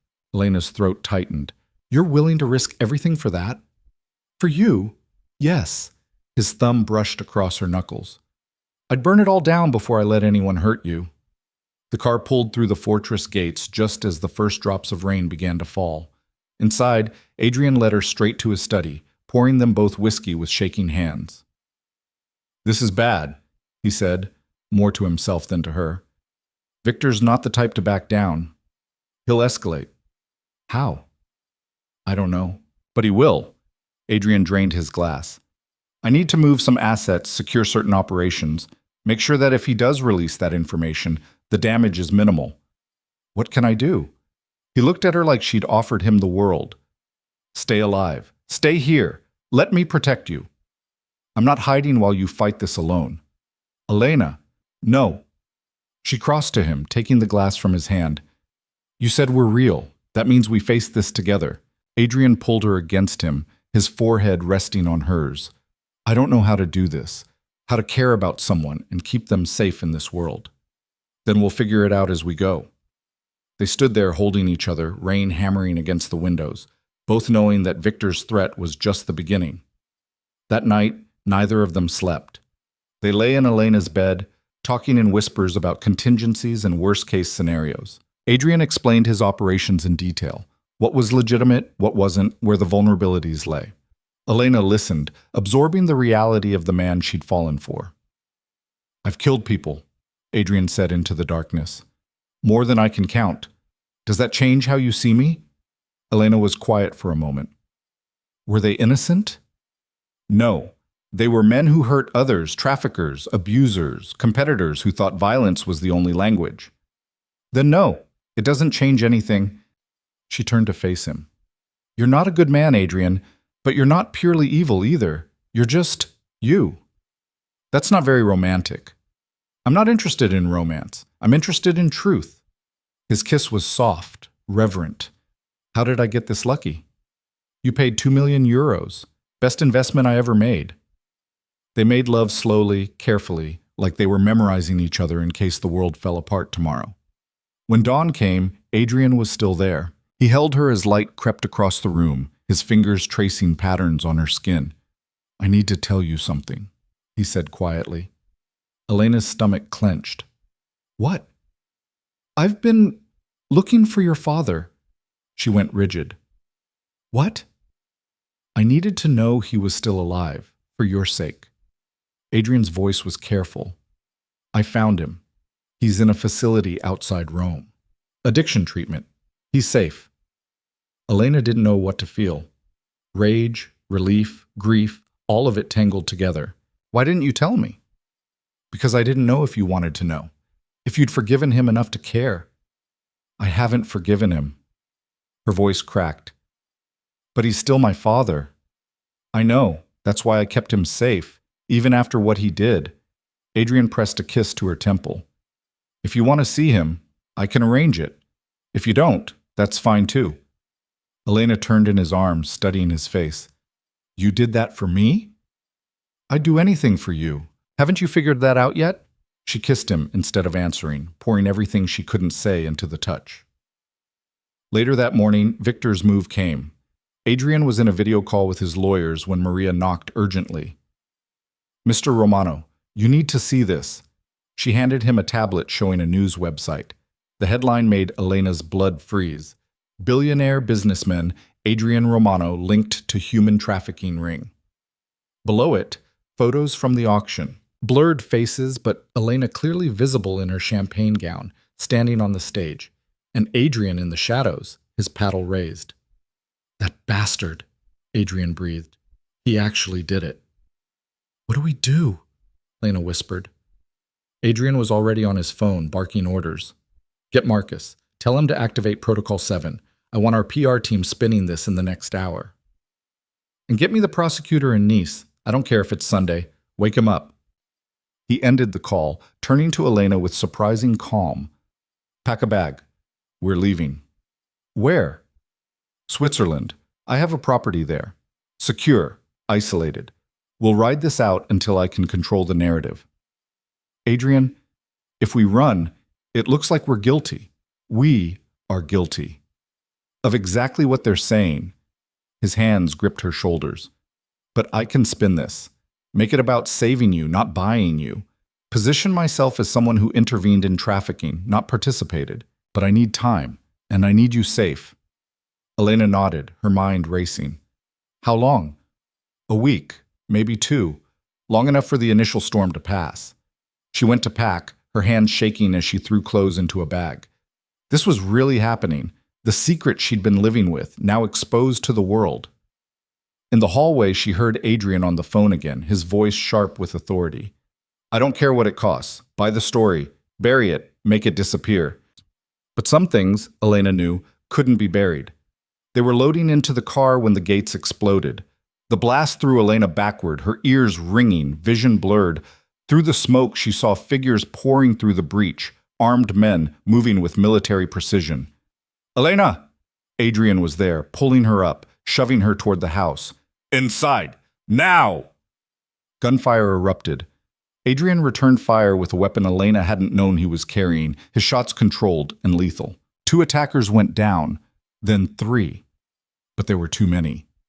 The panic room, Adrian shouted to Maria, who'd appeared in the doorway. Take her! I'm not leaving you. You promised. His eyes found hers, desperate and fierce. You promised you'd run. More gunfire. The wall beside Elena's head exploded in splinters. Adrian fired again, backing toward the house, covering their retreat. Go! Maria grabbed Elena's arm, pulling her inside. Elena fought, screaming Adrian's name, but the older woman was surprisingly strong. They ran through corridors Elena barely recognized, downstairs she didn't know existed, into a steel-reinforced room hidden beneath the fortress. He'll be fine, Maria said, sealing the door. He survived worse. But through the security monitors, Elena watched the battle unfold. Watched Adrian fighting alone against impossible odds, protecting the fortress, protecting her, protecting everything they'd built in stolen moments and fragile trust. One of the attackers got close. Too close. Adrian went down, and Elena's scream was soundless in the sealed room. Then Adrian was up again, moving like violence incarnate, taking down 3 men with brutal efficiency. But Elena saw what he didn't. Another figure approaching from behind, weapon raised. No! She pounded on the door, useless, helpless. Adrian, behind you! He couldn't hear her. The attacker fired. Adrian stumbled, clutching his side, blood blooming across his white shirt. Elena's world stopped. Adrian turned, raising his own weapon, and the attacker fell. But Adrian was swaying now, his movement slower. He took down 2 more attackers, then fell to one knee. Through the monitors, Elena saw him look directly at the security camera, directly at her. His lips moved. Even without sound, she knew what he was saying. "I'm sorry." Then he collapsed. The attackers retreated as sirens approached. Adrian's security team, finally arriving. But they were too late. The damage was done. Elena hammered on the door, screaming for Maria to open it, to let her out, to let her reach him. Finally, the older woman complied. Elena ran through smoke and debris, her dress torn, her hands bleeding from broken glass. She found Adrian in the courtyard, surrounded by bodies, barely conscious. "Adrian!" She fell to her knees beside him, pressing her hands to the wound in his side. Blood seeped through her fingers, hot and terrifying. "Stay with me. Please, stay with me." His eyes fluttered open, focusing on her with difficulty. "You're safe?" "I'm fine. You're the one bleeding." Tears streamed down her face. "Why didn't you run? Why didn't you save yourself?" "Had to protect you." His hand found hers, weak but determined. "Worth it." "You're an idiot." "You're idiot." He coughed, blood flecking his lips. "Elena, if I don't..." "Stop. Don't you dare." She leaned close, her forehead touching his. "You don't get to die on me. Not after everything. You hear me? You don't get to leave." Adrian's smile was faint but real. "Bossy." "Damn right I am. Now shut up and conserve your strength." The medics arrived, pulling Elena away as they worked on Adrian.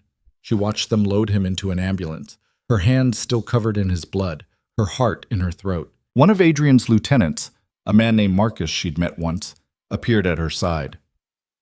"Mrs. Romano, we need to move you to a secure location." "I'm going with him." "Ma'am, I'm going with him." Elena's voice was iron. "Try to stop me and I'll shoot you myself." Marcus studied her for a moment, then nodded. "This way." They followed the ambulance to a private hospital, one that asked no questions about gunshot wounds. Elena sat in the waiting room, still in her torn dress, still covered in blood, while surgeons worked to save the man she'd somehow fallen in love with. Hours passed. Dawn came. Elena didn't move. Finally, a doctor emerged. "Mrs. Romano?" Elena stood on shaking legs. "Is he alive?" "Yes. The bullet missed major organs, but he's lost a lot of blood. We've stabilized him, but the next 24 hours are critical." "Can I see him?" The doctor hesitated. "He's not conscious, but yes. Follow me." Adrian looked smaller in the hospital bed, pale and vulnerable in a way she'd never seen him. Machines beeped around him, monitoring vitals, keeping him alive. Elena pulled a chair close, taking his hand carefully. "You're an idiot," she whispered again. "But you're my idiot. So you have to wake up. You have to be okay." She pressed a kiss to his knuckles, his blood still under her fingernails. "I love you, you stupid, complicated, impossible man. And I need you to wake up so I can tell you that when you can actually hear me." The machines beeped. Adrian slept. And Elena held his hand, refusing to let go, knowing that everything had changed. Victor had made his move. The world knew their secret. Adrian had been shot protecting her, but she was still here, still standing, still fighting. Because somewhere between captivity and freedom, between fear and trust, Elena Vieri had become someone new, someone who didn't break, someone who loved a monster and saw a man, someone who would burn the world down before she let anyone take him from her. She held Adrian's hand tighter, making a silent vow. They'd started this as captor and captive, but when he woke up, and he would wake up, she refused to believe otherwise, they'd face whatever came next as equals, as partners, as something that had no name but felt like salvation. Adrian woke on the third day.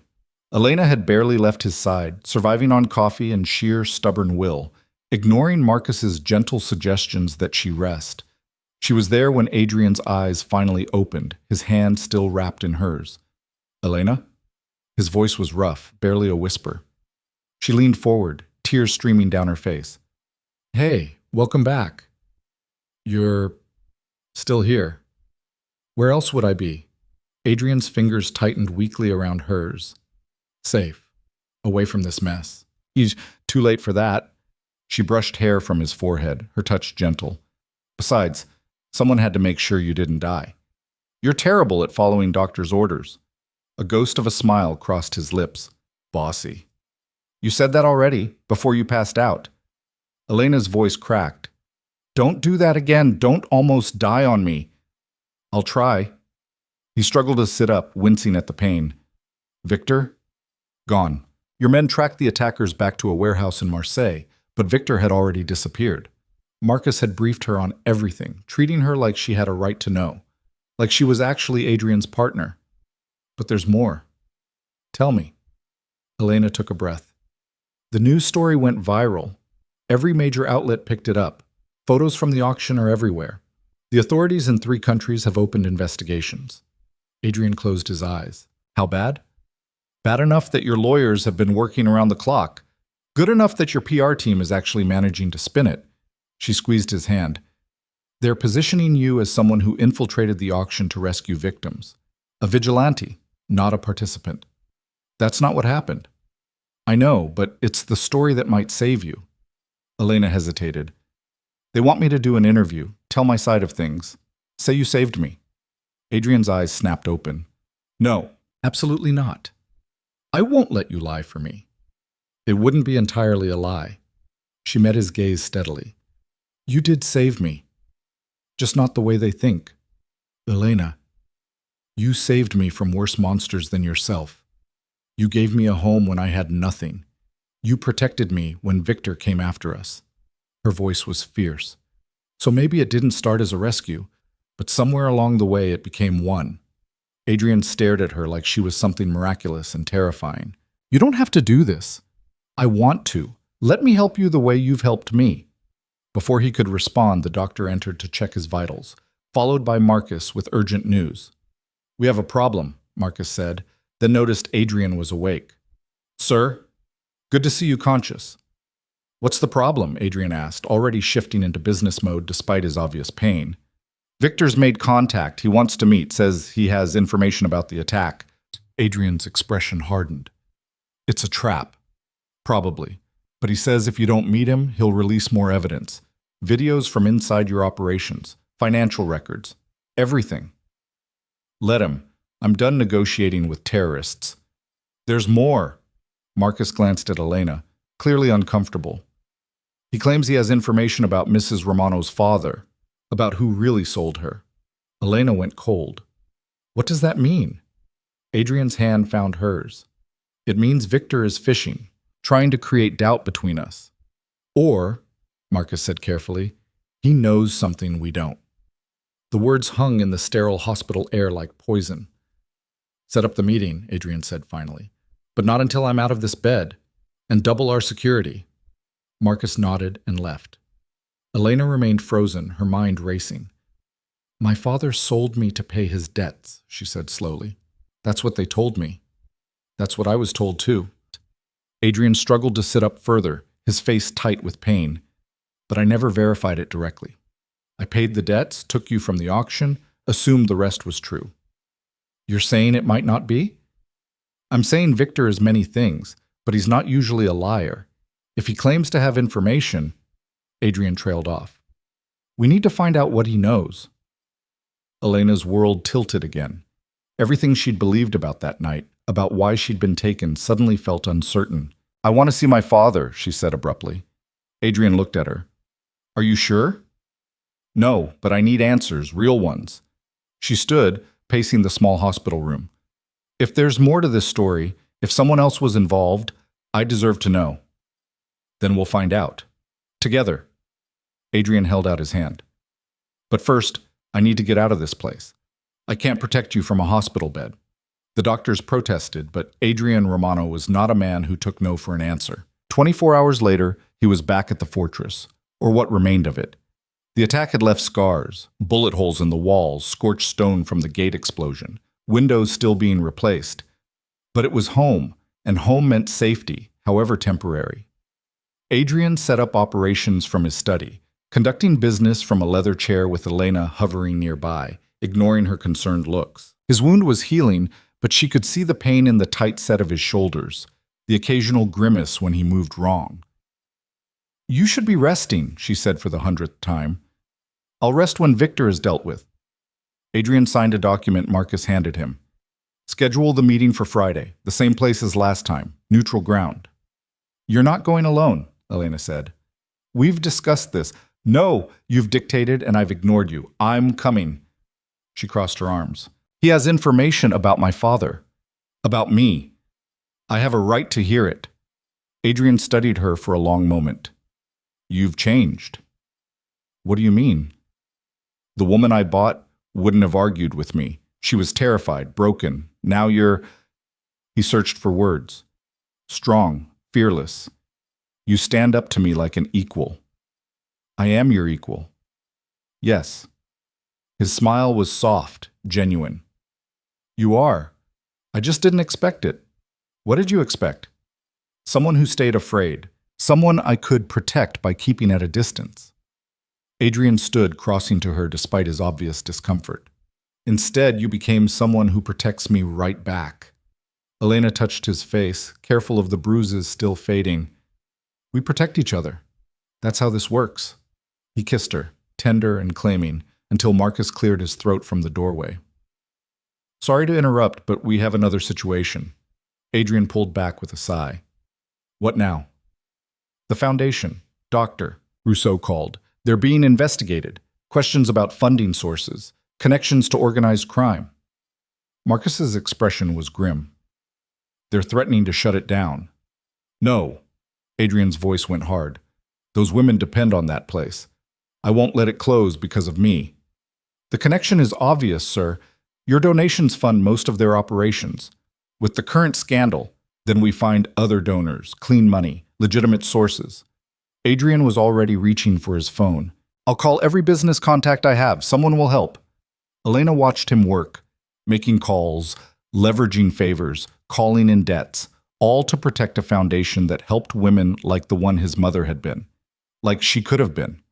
It was in moments like this that she understood the full complexity of the man she loved, capable of terrible violence, yes, but also capable of tremendous good. The interview was scheduled for Wednesday. A major news network, sympathetic to their narrative, willing to let Elena tell her story. Adrian's PR team prepped her for hours, coaching her on what to say, how to frame it, which details to emphasize, and which to omit. Remember, the lead publicist said, you're a victim who was saved, not a woman who was bought. Adrian interrupted a trafficking operation and removed you from danger. The marriage came later, after you'd recovered, after you'd fallen in love naturally. Elena nodded, hating every word of the lie, but hating more what the truth would do to Adrian. The night before the interview, she couldn't sleep. She found Adrian on his balcony, staring at the dark ocean, a glass of whiskey in his hand. Nervous? He asked without turning. Terrified. She joined him at the railing. What if I mess this up? What if I say the wrong thing? Then we deal with it, together. Adrian set down his glass, pulling her close. But you won't mess up. You're stronger than you think. I'm about to lie on national television to protect a man who bought me at an auction. Elena's laugh was bitter. My literature professors would have a field day with the moral complexity. You don't have to do this. We can find another way. There is no other way, not one that keeps you out of prison. She turned to face him. I meant what I said before. You saved me. Maybe not that first night, but every day since. This is me returning the favor. Adrian's hand cupped her face. I don't deserve you. Probably not. But you're stuck with me anyway. They made love that night with desperate intensity, like they were trying to memorize each other in case everything fell apart tomorrow. The interview aired live at 8 p.m. Elena sat across from a journalist known for sympathetic coverage, the studio lights hot and blinding. Somewhere off camera, Adrian's team monitored every word, ready to do damage control if needed. So, Elena, the journalist began, her voice warm and concerned, tell us what happened the night you met Adrian Romano. Elena took a breath and launched into the carefully crafted story. She talked about being kidnapped by traffickers, about the terror of waking in an unfamiliar place. She described the auction in vague terms, enough to establish danger, not enough to implicate herself or Adrian in the full truth. Adrian was there investigating, she said, the lie smooth on her tongue now. He'd been tracking this trafficking ring for months. When he saw me on that stage, he knew the only way to save me was to outbid everyone else. So he did. That must have been terrifying. It was. I didn't know who he was or what he wanted. I thought... Elena let her voice break, genuine emotion flooding through. I thought I was going to die. But Adrian protected you. Yes. He took me to his home, kept me safe while he worked to bring down the trafficking operation. He didn't have to do any of that. He could have just walked away. But he didn't. The journalist leaned forward. When did you realize you were falling in love with him? Elena thought about the real answer, gradually, in stolen moments and careful kindness, in the way he'd built her a studio and protected women like his mother, and looked at her like she was something precious. I think it was when I saw him reading Dante, she said, allowing truth to color the lie.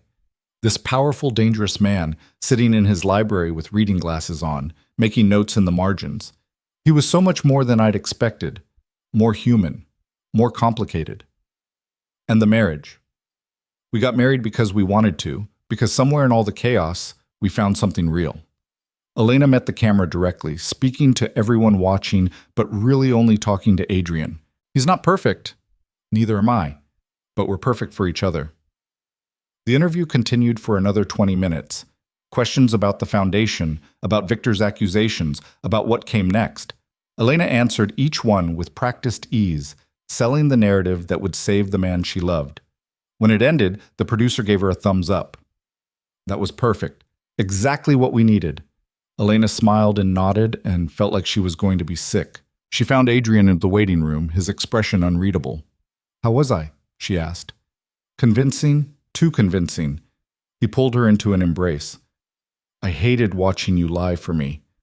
I wasn't lying about everything. The important parts were true. Which parts? That you saved me. That I love you. Elena pulled back to look at him. That we're perfect for each other, flaws and all. Adrian kissed her forehead. Let's go home. The interview changed everything. Public opinion shifted almost overnight. Social media exploded with support for Elena, praise for Adrian's heroism, outrage at the trafficking operation. The investigations quietly lost momentum as prosecutors faced pressure to focus on the real criminals, the people who'd run the auction, not the man who'd disrupted it. Within a week, Adrian's lawyers announced that no charges would be filed. The story, they said, was one of rescue, not complicity. Victor's leverage had turned to ash, but the meeting was still scheduled, because Victor had promised information about Elena's father, and that was leverage of a different kind. Friday arrived wrapped in fog. They drove to Monaco in silence, Elena's hand tight in Adrian's. He'd healed enough to move without obvious pain, but she could see the lingering stiffness, the way he favored his left side. If this goes wrong, she said as they pulled up to the casino, if Victor tries something, he won't. Not here. Too public. Too risky. Adrian's thumb brushed across her knuckles. But stay alert anyway. Trust your instincts.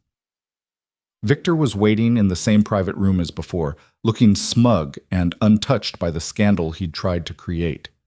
Romano, Mrs. Romano, so glad you could make it. He gestured to the chairs. Please, sit. We have much to discuss. Cut the pleasantries, Adrian said, remaining standing. You said you have information about Elena's father. Let's hear it. Victor smiled, pulling out a folder. Of course. But first, I think we should renegotiate our earlier discussion. Given recent events, you must see that cooperation would benefit us both. The only thing I see is a man who attacked my home and nearly killed me. Give me one reason I shouldn't end you right here. Because, Victor said calmly, I know the truth about how Elena ended up at that auction, and I don't think you're going to like it. Elena stepped forward. Then tell us. Victor slid a document across the table. Your father didn't sell you, Mrs. Romano, at least not voluntarily. He was approached by a man named Dmitry Volkov, one of my associates, actually. Dmitry told your father that his debts would be forgiven if he delivered you to a specific location at a specific time. That's still selling me, Elena said, her voice shaking. But here's the interesting part. Your father refused, multiple times. He said he'd find another way to pay. Victor's smile widened. So Dmitry had him beaten, badly. Put him in the hospital. Told him if he didn't cooperate, you'd be taken anyway and he'd be killed. Your father agreed to protect you, not profit from you. Elena felt the room tilt. You're lying. I wish I were, but I have medical records, witness statements, even recordings of the conversations. Victor pushed the folder toward her. Your father sacrificed himself to keep you alive, and Romano here swooped in and took you anyway. Adrian grabbed the folder, scanning the contents, his expression darkening with each page. This is real, he said quietly. Of course it's real. I don't traffic in lies. Victor leaned back. The question is, what are you going to do about it? Elena snatched the folder, reading through tear-blurred vision. Hospital reports showing her father with broken ribs, a fractured jaw, internal bleeding. Statements from neighbors who'd seen the attack. And buried in the paperwork, a note in her father's handwriting. Forgive me, Elena. I had no choice. Why? Elena's voice broke. Why would you do this to him? To me? Because your father saw something he shouldn't have. A meeting between some very important people. We needed leverage to ensure his silence. Victor shrugged. You were that leverage. The auction was just convenient disposal after we'd extracted what we needed. Adrian's fist slammed into the table. You used her as collateral for your dirty secrets? I used her as insurance. There's a difference. Victor stood. Now, here's my offer. I have more evidence. Evidence that could exonerate your father-in-law, expose my organization's trafficking operations, maybe even help your foundation. In exchange, I want the Marseille ports and your word you won't retaliate for the attack on your fortress.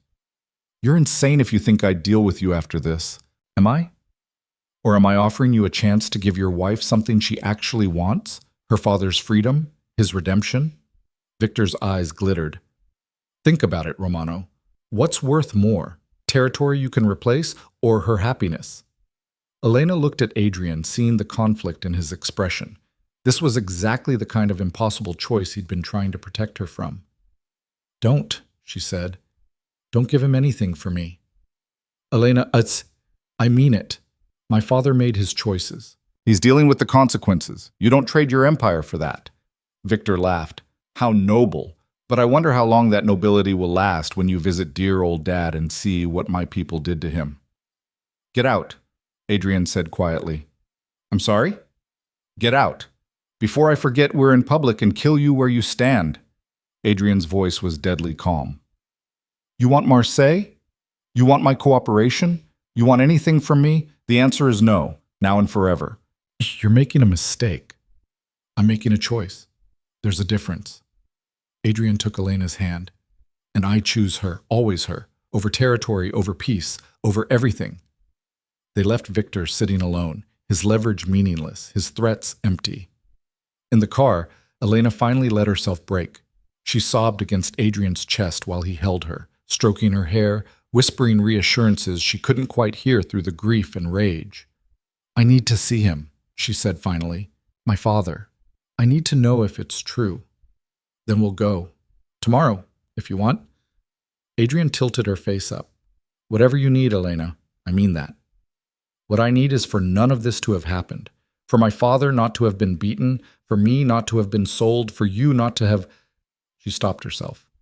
Not to have what? Bought you? Adrian's voice was gentle. I did, Elena. I can't change that, but I can try to make it right. How? By finding Dmitry Volkov. By making him pay for what he did to your father. By exposing Victor's entire operation. Adrian's eyes hardened. And by giving you the choice I never gave you before. What choice? Whether you want to stay. With me, in this life, with all its complications. He cupped her face in both hands. I love you, Elena. I think I've loved you since the night you stood on your balcony and refused to let me keep my distance. But love shouldn't be a cage. If you want to leave, if you want your freedom, really leave, really be free, I'll let you go. Elena stared at him, this impossible man offering the impossible gift. You'd actually let me walk away? If it's what you want? Yes. Adrian's voice broke slightly. I'd hate it. It would destroy me. But I'd do it because you deserve the choice. And what about your enemies? What about Victor using me as leverage? I'll handle it. I'll make sure you're protected, wherever you go, whatever you choose. He pressed his forehead to hers. I'm done keeping you out of obligation or fear or necessity. If you stay, it has to be because you want to, because you choose this. Choose me. Elena felt tears streaming down her face again, but this time they weren't from grief. You really have changed, she whispered. You changed me. She kissed him then, pouring everything into it, her fear and her love, her rage and her hope, her certainty that despite everything, despite the terrible beginning and the complicated present, this was exactly where she wanted to be. I choose you, she said against his lips.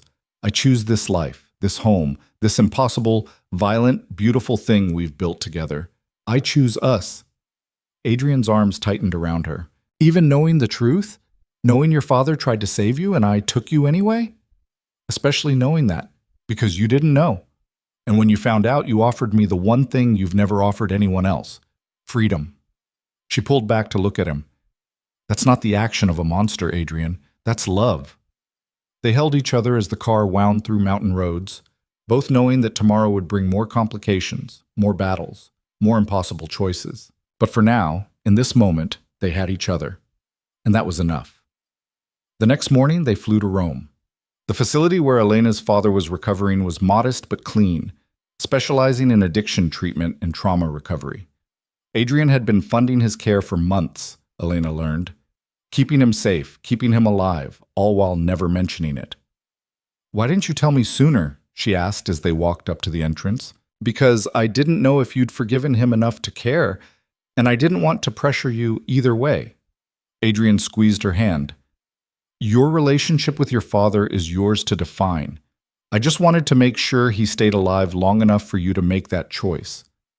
A nurse led them to a common room where several patients sat reading or watching television. In the corner, a thin man with graying hair looked up at their approach. Elena's breath caught. Her father looked older, frailer than she remembered. The beating had left scars, a crooked nose, a slight limp as he stood. But his eyes were clear, sober for perhaps the first time in years. Elena? His voice cracked. Is it really you? She wanted to run, to scream, to demand answers. Instead, she walked forward slowly. Hello, Papa. I didn't think I'd ever see you again. Tears spilled down his weathered face. I thought you'd hate me too much to ever... I did hate you. I do hate you. Elena's voice shook. But I also need to understand. Victor told me what really happened, what they did to you. Is it true? Her father sank back into his chair, suddenly looking ancient. All of it. They came to me with photos, Elena. Photos of you at university, at your apartment, walking home alone at night. They said if I didn't cooperate, they'd take you anyway and I'd watch you die. His hands trembled. I tried to refuse, I swear I did. But then they beat me, and I realized they'd do it. They'd take you whether I helped or not. So you chose to hand me over yourself. I chose to make sure they didn't hurt you in the process. I made them promise. No violence, no drugs, just a clean transfer. He looked up at her. I know that doesn't make it better. I know I'm still the man who gambled away everything, who put you in danger with my stupidity. But I never wanted to sell you, Elena. Never. Adrian stood quietly beside her, his presence supportive but not intrusive. This moment was hers. You should have told me, Elena said, about the debts, the danger. I could have helped. We could have run. Where would we run that they wouldn't find us? These men, they have reach everywhere. Her father's gaze shifted to Adrian. But he found you, kept you safe. For that, I'm grateful. Don't be grateful to me, Adrian said quietly. I'm part of that world, part of the system that hurt her. But you chose differently. You chose to protect her instead of use her. Her father stood again, moving closer. That takes a kind of strength I never had. Elena watched them, her father, broken by choices and regret, and Adrian, transformed by choices made differently. Two men shaped by the same violent world, taking opposite paths. I forgive you, she heard herself say. Her father's eyes widened. Elena, I don't forget. I probably never will, but I forgive you. She stepped forward, letting him embrace her for the first time in over a year. You did what you thought you had to do, just like I did, just like Adrian did. We all made choices. Some good, some terrible. But we're still here. Her father held her like she was made of glass, his whole body shaking with sobs. When they finally pulled apart, Adrian handed him a card. That's a direct line to me. If Victor's people come back, if anyone threatens you, you call. Immediately. Adrian's voice was firm. You're family now. That means something. Her father stared at the card, then at Adrian. Why would you do this for me? Because she loves you despite everything, and I love her. Adrian's hand found Elena's. Besides, we have a common enemy now. Victor thinks he can use your suffering as leverage. I intend to prove him wrong. They stayed another hour, talking carefully around old wounds, finding tentative new ground. When they finally left, Elena felt lighter despite the heaviness of everything they'd discussed. Thank you, she said to Adrian as they drove away, for taking care of him, for bringing me here. You don't need to thank me for doing the right thing. The Adrian I met months ago wouldn't have thought it was the right thing. He would have let my father rot as punishment. Elena studied his profile. You really have changed. We both have. Adrian glanced at her. The question is, what do we do now? Victor still has evidence that could hurt people. The trafficking operation still exists. Your father is still in danger as long as they think he knows too much. Then we end it, Elena said with sudden certainty. We expose Victor's entire operation. We burn it all down. Adrian's smile was dangerous and proud. That's my girl. They spent the flight back to Nice planning. Adrian made calls to law enforcement contacts who owed him favors, to journalists who specialized in investigative work, to rival syndicates who'd jump at the chance to take down Viktor Kozlov. Elena watched him orchestrate their revenge with the same precision he'd once used to run his empire. We'll need witnesses, Adrian said.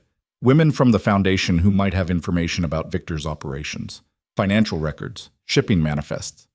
I can talk to Dr. Rousseau. Some of the women there came from Victor's trafficking ring. They might be willing to testify. It's dangerous. Victor will retaliate. Let him try. Elena's voice was steel. I'm done being afraid of men like him. Adrian looked at her with something like awe.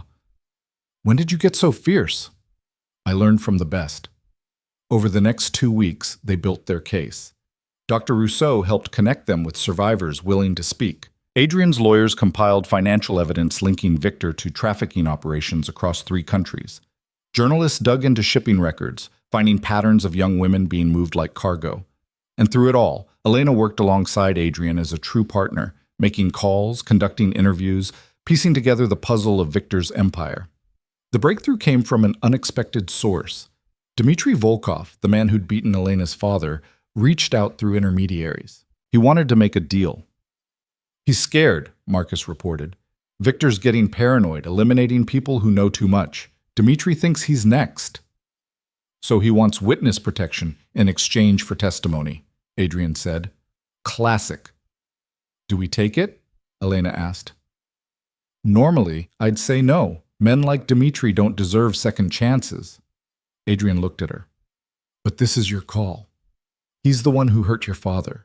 Elena thought about her father's broken face, the scars that would never fully heal.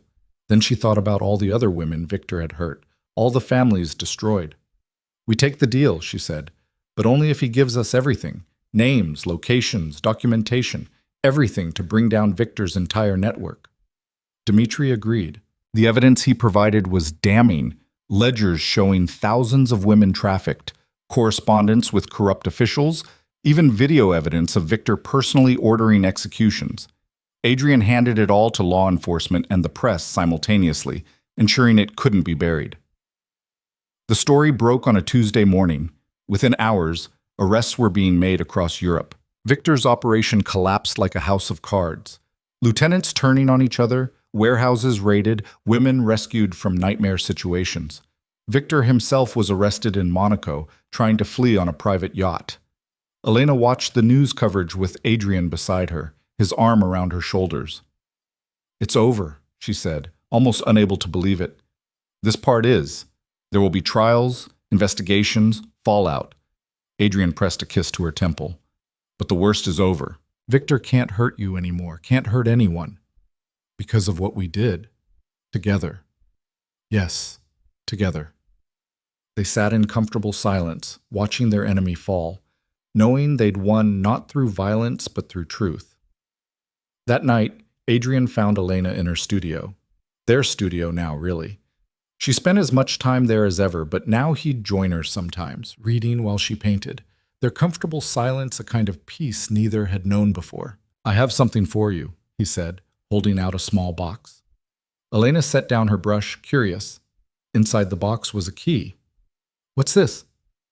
"The deed to this fortress is in both our names now, truly yours, not just because you're my wife, yours." Adrian's voice was soft. "And if you ever want to leave, you can. The gates aren't locked anymore. Haven't been for months." Elena stared at the key, understanding the gift for what it was. True freedom, true choice. "I'm not leaving," she said. "I know, but I needed you to know you could." She set the key aside and pulled him close, kissing him with all the love and certainty she'd found in the most unlikely place. "This is my home," she said against his lips. "You're my home. I'm exactly where I want to be." Adrian held her like she was precious, like she was everything. And in that moment, surrounded by her art and his love, Elena realized she was finally, truly free. Not because the gates were unlocked or because Victor was in prison or because her father was safe, but because she'd chosen this. Chosen him. Chosen a future built on truth instead of fear. The woman who'd been sold at auction had become the woman who'd torn down a criminal empire, and the man who'd bought her had become the man who'd set her free. Together, they'd transformed something dark and terrible into something real and true. And that, Elena thought as Adrian carried her to bed, was its own kind of miracle. Adrian woke to Elena's voice. Not her actual voice. She was asleep in the chair beside his bed, her head resting on her arms, dark hair spilling across the white hospital sheets. But he could have sworn he'd heard her calling him back from wherever he'd been drifting. Everything hurt. His side felt like it was on fire. His head pounded and breathing took more effort than it should. But he was alive. He turned his head slightly, wincing at the movement, and studied Elena's sleeping face. Even exhausted, even with shadows under her eyes and worry lines etched around her mouth, she was beautiful. She'd stayed. Despite everything, she'd stayed. Adrian tried to speak, but his throat was desert dry. He managed a sound somewhere between a cough and a groan. Elena's eyes flew open. "Adrian!" She was on her feet instantly, her hand finding his. "You're awake." "Oh, thank—" She caught herself, pressing her other hand to her mouth. "You scared me. You complete bastard. You scared me to death." "Sorry," he rasped. "Water?" She helped him drink, her movements gentle but efficient. When he'd had enough, she settled back into her chair, still gripping his hand like she was afraid he'd disappear. "How long?" Adrian asked. 2 days. You've been out for 2 days." Elena's voice cracked. "They said the bullet missed your organs, but you lost so much blood. There were complications, an infection. Adrian, I thought I'd lost you. Takes more than one bullet." He tried to smile, but it came out as a grimace. "Victor?" Elena's expression hardened. "Marcus handled it. While you were unconscious, he made it very clear to Victor that attacking you was a declaration of war. Victor's operations in 3 cities were dismantled. His assets frozen, his people arrested." "Marcus did that?" "With help from your other associates. Apparently, threatening you threatened them all." She squeezed his hand. "You have more loyalty than you realize." Adrian processed that, surprised. He'd always operated alone, trusting no one completely. But apparently in building his empire, he'd built something else too. "The news story?" he asked. "Still out there. But your PR team did damage control. They're spinning it as you rescuing me from trafficking, not participating in it. There are investigations, but Marcus says your lawyers will handle it." Elena's thumb brushed across his knuckles. "It's not over, but it's manageable." "And you? Are you safe?" "I'm fine. The fortress is being repaired. Your security team has tripled the perimeter. Nothing's getting through those gates again." She leaned closer. "But I don't care about any of that. I only care that you're alive." Adrian saw something in her eyes then, something fierce and unbreakable. The girl who'd been terrified on that auction stage was gone. In her place was a woman who'd sat vigil for 2 days, who'd faced down attackers and media storms, who'd refused to leave his side. "I heard you," he said quietly. "While I was under, I heard you tell me to wake up." Elena's eyes filled with tears. "I told you a lot of things. I don't know if you heard all of them. Tell me again, now that I can answer." She took a shaky breath. "I love you. I love you even though you're impossible and dangerous and you bought me like property. I love you because underneath all of that, you're the best man I know. And I need you to get better so we can figure out what the hell we're going to do with the rest of our lives." Adrian's chest tightened, not from pain, but from something he hadn't felt in decades. Hope. "I love you too," he said, the words foreign on his tongue, but absolutely true. "I didn't think I was capable of it, but then you came into my life and turned everything upside down." Is that a complaint? It's a miracle. He tried to sit up, winced, and Elena immediately moved to help him, adjusting pillows behind his back. "Elena, when I was lying there bleeding, all I could think was that I hadn't told you, that I'd die without you knowing that you're the only good thing in my life. Don't talk about dying. I have to, because there's something else I need to say." Adrian caught her hand, pulling her closer despite the pain it cost him. "I want out." Elena blinked. "Out of what?" "This life. The criminal empire, the violence, all of it." His voice was rough with conviction. "I've been building an exit strategy for years. Legitimate businesses, investments, legal operations. I just never had a reason to actually use it. Now I do." "Adrian, you can't just walk away from." "I can. It'll take time, careful transitions, making sure the right people take over the operations that can't be legitimized. But I can do it." His eyes held hers. "For you, I can do it. For us." Elena's tears spilled over. "You'd give up everything?" "Everything I built was just a way to survive. You're the first thing that's made me want to actually live." Adrian wiped her tears with his thumb. "I want a life with you. A real one. Not as captor and captive, not as crime lord and wife. Just as us." "What would that even look like?" "I don't know. We'll figure it out together." He smiled, and this time it was real. "Maybe I'll become a boring businessman. Maybe you'll open a gallery. Maybe we'll have a house by the ocean where no one tries to kill us." Elena laughed through her tears. "That sounds like a fantasy." "So did you loving me. But here we are." She kissed him then, careful of his injuries, pouring everything she felt into the touch. When they broke apart, Adrian saw his future in her eyes, complicated, uncertain, but absolutely worth fighting for. A knock interrupted them. Marcus entered, looking uncharacteristically nervous. "Mr. Romano, Mrs. Romano, sorry to interrupt, but we have a situation." Adrian tensed. "What kind of situation?" "Viktor Kozlov is dead." The words hung in the air like smoke. "How?" Adrian asked. "His own people. Apparently his attack on you violated agreements with other syndicates. They saw it as reckless, destabilizing." Marcus shifted his weight. "They handled it internally. Sent us his head as an apology." Elena paled. "They sent you his—" "Metaphorically," Marcus added quickly. "Well, mostly metaphorically. The point is, Victor's organization has collapsed. The threat is neutralized." Adrian absorbed this, feeling something close to relief. "And the investigations? The media attention?" "Your lawyers have been busy. They've positioned you as a vigilante who rescues trafficking victims. Unorthodox, possibly illegal, but not monstrous." Marcus allowed himself a small smile. "Public opinion is shifting in your favor, especially after several women from Dr. Rousseau's foundation came forward to testify that you saved their lives." Elena gripped Adrian's hand tighter. "So it's over?" "The immediate crisis, yes. There will still be legal battles, investigations, but nothing that can't be managed." Marcus looked at Adrian.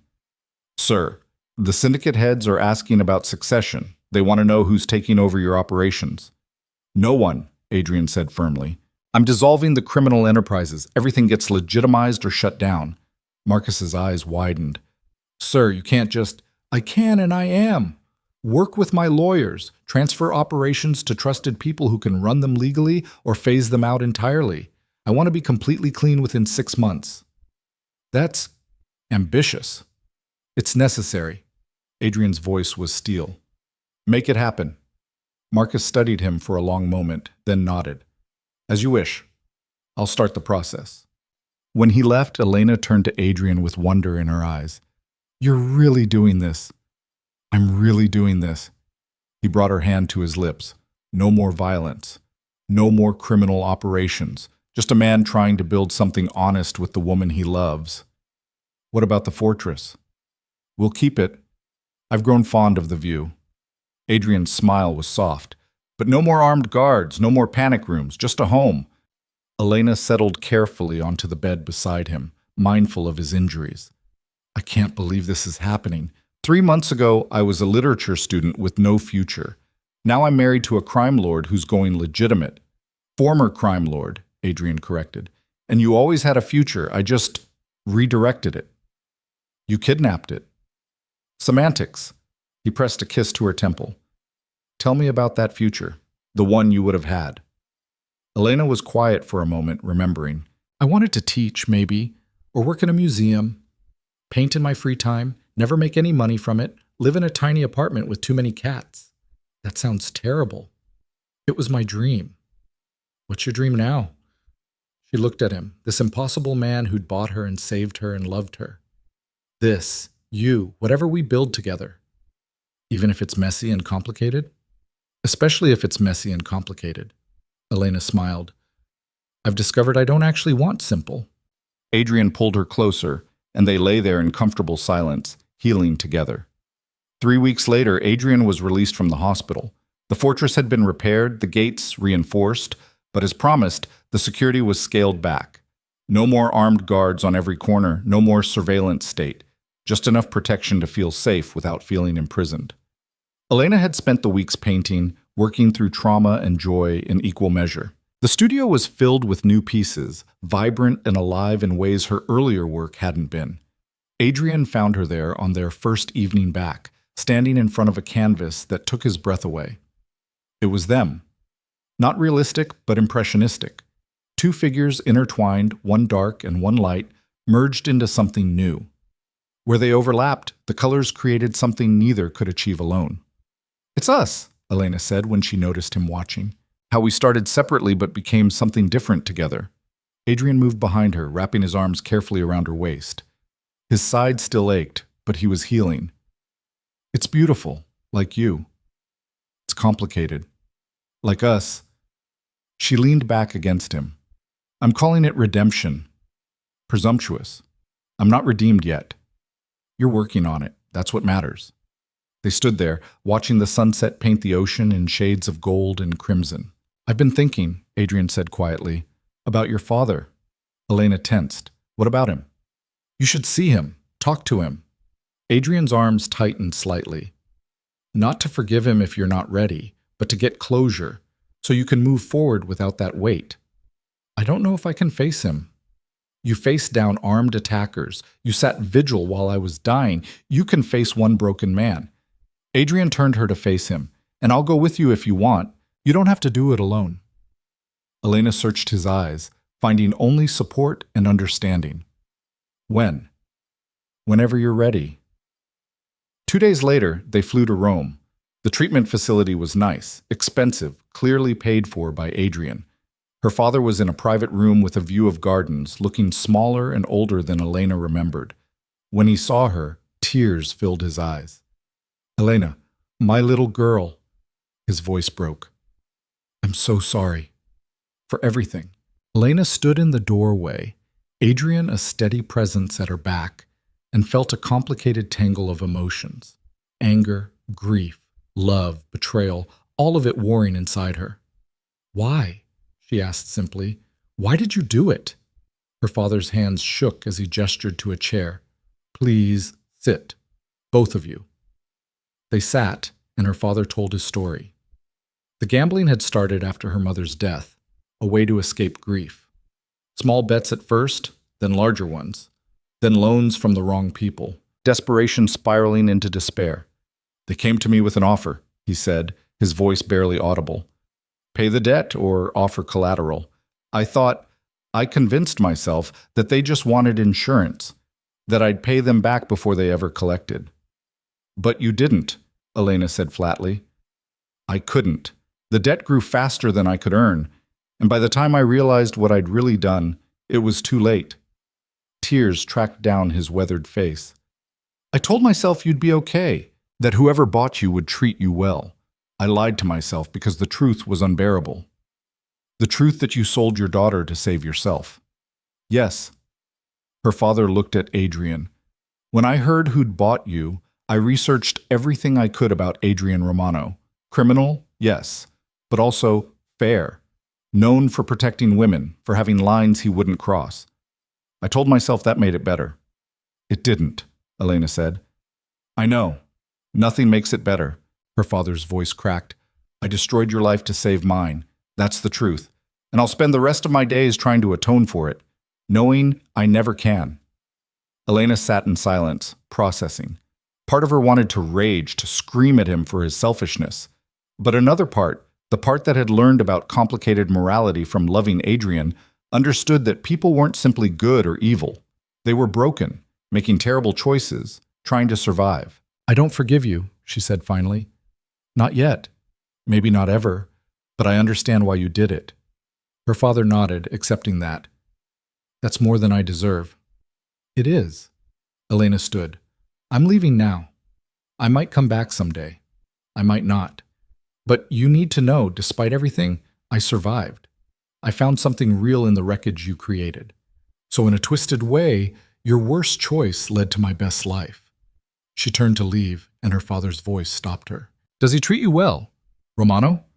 Elena looked at Adrian, this man who'd bought her and loved her and changed his entire life for her. He treats me like I'm everything, she said simply. Outside, Elena broke down in Adrian's arms, crying for the father she'd lost, and the innocence she could never reclaim. I've got you, Adrian murmured into her hair. You're safe. You're loved. I've got you. When the tears finally stopped, Elena felt lighter. The wound hadn't healed, but it had been acknowledged, cleaned, given air to breathe. Thank you, she said, for making me do that. You did it yourself. I just stood nearby. That's all I needed. They flew back to the fortress that evening, both of them exhausted but somehow more complete. The months that followed were a whirlwind of change. Adrian systematically dismantled his criminal empire, working with lawyers and accountants to legitimize what could be saved and dissolve what couldn't. Some of his former associates understood, others didn't. There were threats, attempts at sabotage, moments when Elena feared they'd never truly be free. But Adrian was relentless, and he wasn't alone. His legitimate business partners, seeing a chance to invest in his legal ventures, offered support. Dr. Rousseau's foundation became a major project, funded generously and positioned as Adrian's attempt at redemption. The media coverage shifted. Adrian Romano was no longer just a suspected crime lord. He was a complicated figure, possibly reforming, definitely interesting. Elena watched him transform, shedding violence like a snake sheds skin. It wasn't easy. Sometimes she'd find him on his balcony at 3 a.m, whiskey in hand, wrestling with who he'd been and who he was becoming. I don't know if I can do this, he admitted one night. Be normal. Be good. You don't have to be good, Elena said, taking the whiskey and setting it aside. You just have to be better than you were. That's enough. Is it? It is for me. 6 months after Victor's death, after Adrian's shooting, after the world learned their secret and they survived anyway, Elena discovered she was pregnant. She stared at the test in her bathroom, hands shaking, mind racing. This wasn't planned. They'd been so careful, but somewhere between healing and building a new life, careful had become careless. She found Adrian in his study, working on contracts for a new shipping venture. Completely legitimate, thoroughly boring, exactly what he needed to be. We need to talk, she said. Adrian looked up, immediately sensing something serious. What's wrong? Elena crossed to his desk, setting the pregnancy test down between them. For a long moment, Adrian just stared at it. Then his eyes lifted to hers, wide with shock. You're pregnant. I'm pregnant. We're going to have a baby. Yes. Adrian stood slowly, moving around the desk like he was in a dream. When he reached her, his hands came up to frame her face with a gentleness that still surprised her. How do you feel about this? He asked carefully. Terrified. excited, completely unprepared. Elena's hands covered his. How do you feel? The same. All of that and more. His thumb brushed her cheek. A baby. Our baby. Are you ready to be a father? Adrian was quiet for a moment, honest vulnerability in his expression. I don't know. My own father was absent. My mother died young. I have no blueprint for this. But Elena, I want to try. I want to be the father this child deserves. Even if it's hard? Especially if it's hard. He pulled her close, his hand settling over her still flat stomach. This child will know they're loved. They'll know they're safe. They'll never wonder if they matter. Elena's tears came again, happy this time. We're really doing this. We're really doing this. Adrian kissed her softly. Everything I've been building, the legitimate businesses, the foundation, this new life, it's all for our family now. Family, Elena repeated, the word feeling like home. That night, they lay in bed planning a future they'd never imagined. Nursery colors and baby names, schooling and values. Adrian admitted his fears, that he'd be too controlling, too protective, unable to let their child make mistakes. Elena admitted hers, that she'd be too permissive, trying to give their child the freedom she'd lost. We'll balance each other, Adrian said, like we always do. What if we mess them up? Then they'll have great material for therapy. Adrian's smile was soft. But seriously, we survived impossible odds. We turned a trafficking transaction into love. If we can do that, we can probably handle parenting. Probably isn't very reassuring. It's the best I've got. He pressed a kiss to her forehead. But I promise you this. I'll spend every day trying to be worthy of you and this child. That's not probably. That's certain. The pregnancy transformed Adrian in ways Elena hadn't anticipated. He became obsessively protective but tried to hide it, following her around the fortress, making sure she didn't lift anything heavy or climb stairs too quickly. He read every pregnancy book he could find, attending doctor's appointments with questions that made the physicians laugh. Mr. Romano, most fathers don't ask about placental blood flow, her obstetrician said at one visit. Most fathers don't have my resources, Adrian replied seriously. I want to know everything. He hired a nutritionist to ensure Elena ate properly, a prenatal yoga instructor, even a doula for when the time came. Elena found it simultaneously endearing and exhausting. I'm pregnant, not made of glass, she protested when he tried to carry her up the stairs. Humor me, I've never done this before. Neither have I. Exactly. So we're both overreacting together. As her belly grew, so did their excitement. They converted a room near their bedroom into a nursery, soft colors, nothing too gendered, with windows overlooking the ocean. Elena painted a mural on one wall, abstract shapes that suggested waves and sky, possibility and freedom. Adrian watched her paint, his hand resting on her swollen stomach, feeling their daughter kick. She's strong, he murmured. Just like her mother. Or stubborn like her father. Same thing. He pressed a kiss to Elena's neck. What should we name her? They'd been debating names for weeks. Elena wanted something Italian, honoring her heritage. Adrian wanted something that meant strength or freedom, something aspirational. What about Sophia? Elena suggested. It means wisdom. Sophia Romano. Adrian tested it, then smiled. I like it. Sophia Elena Romano. Elena? After the strongest woman I know, the one who saved me. His arms tightened around her. Our daughter should have that strength in her name. Elena turned in his arms, tears streaming down her face again. Hormones made her cry at everything these days. You really think I saved you? I know you did. I was dead long before I met you, just walking and breathing, but not alive. Adrian's hand cradled her face. You brought me back to life.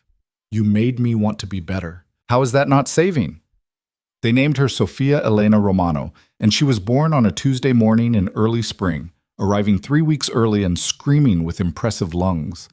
Adrian held his daughter for the first time with hands that had killed men, built empires, and bought the woman he loved.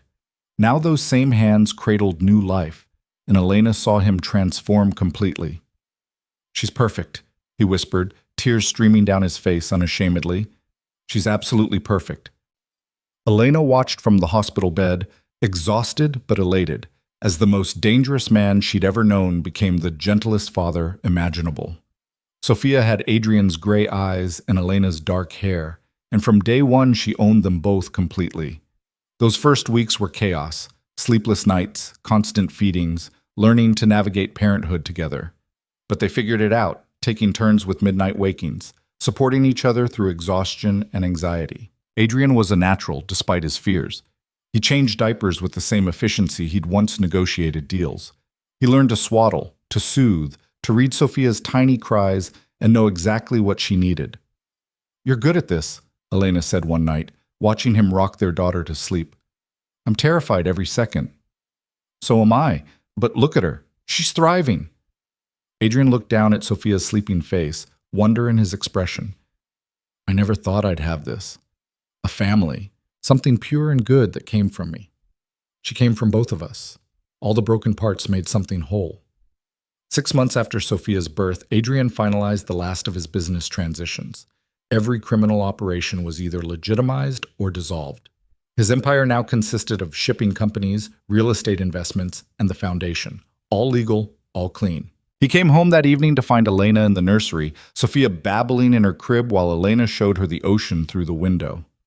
"It's done," Adrian said from the doorway. "All of it. I'm officially legitimate." Elena turned, Sophia in her arms, and smiled. "How does it feel?" "Strange. Lighter." He crossed to them, pressing a kiss to Sophia's head, then Elena's lips. "Like I can finally breathe." "No regrets?" "Only that I didn't do it sooner." Adrian took Sophia, who immediately grabbed his finger with surprising strength. "But then again, if I had, I might never have met you." "Everything happens for a reason?" "I don't know about that.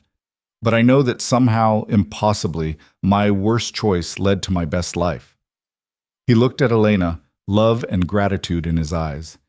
"You and Sophia, you're everything. Everything else was just noise." That summer, they left the fortress.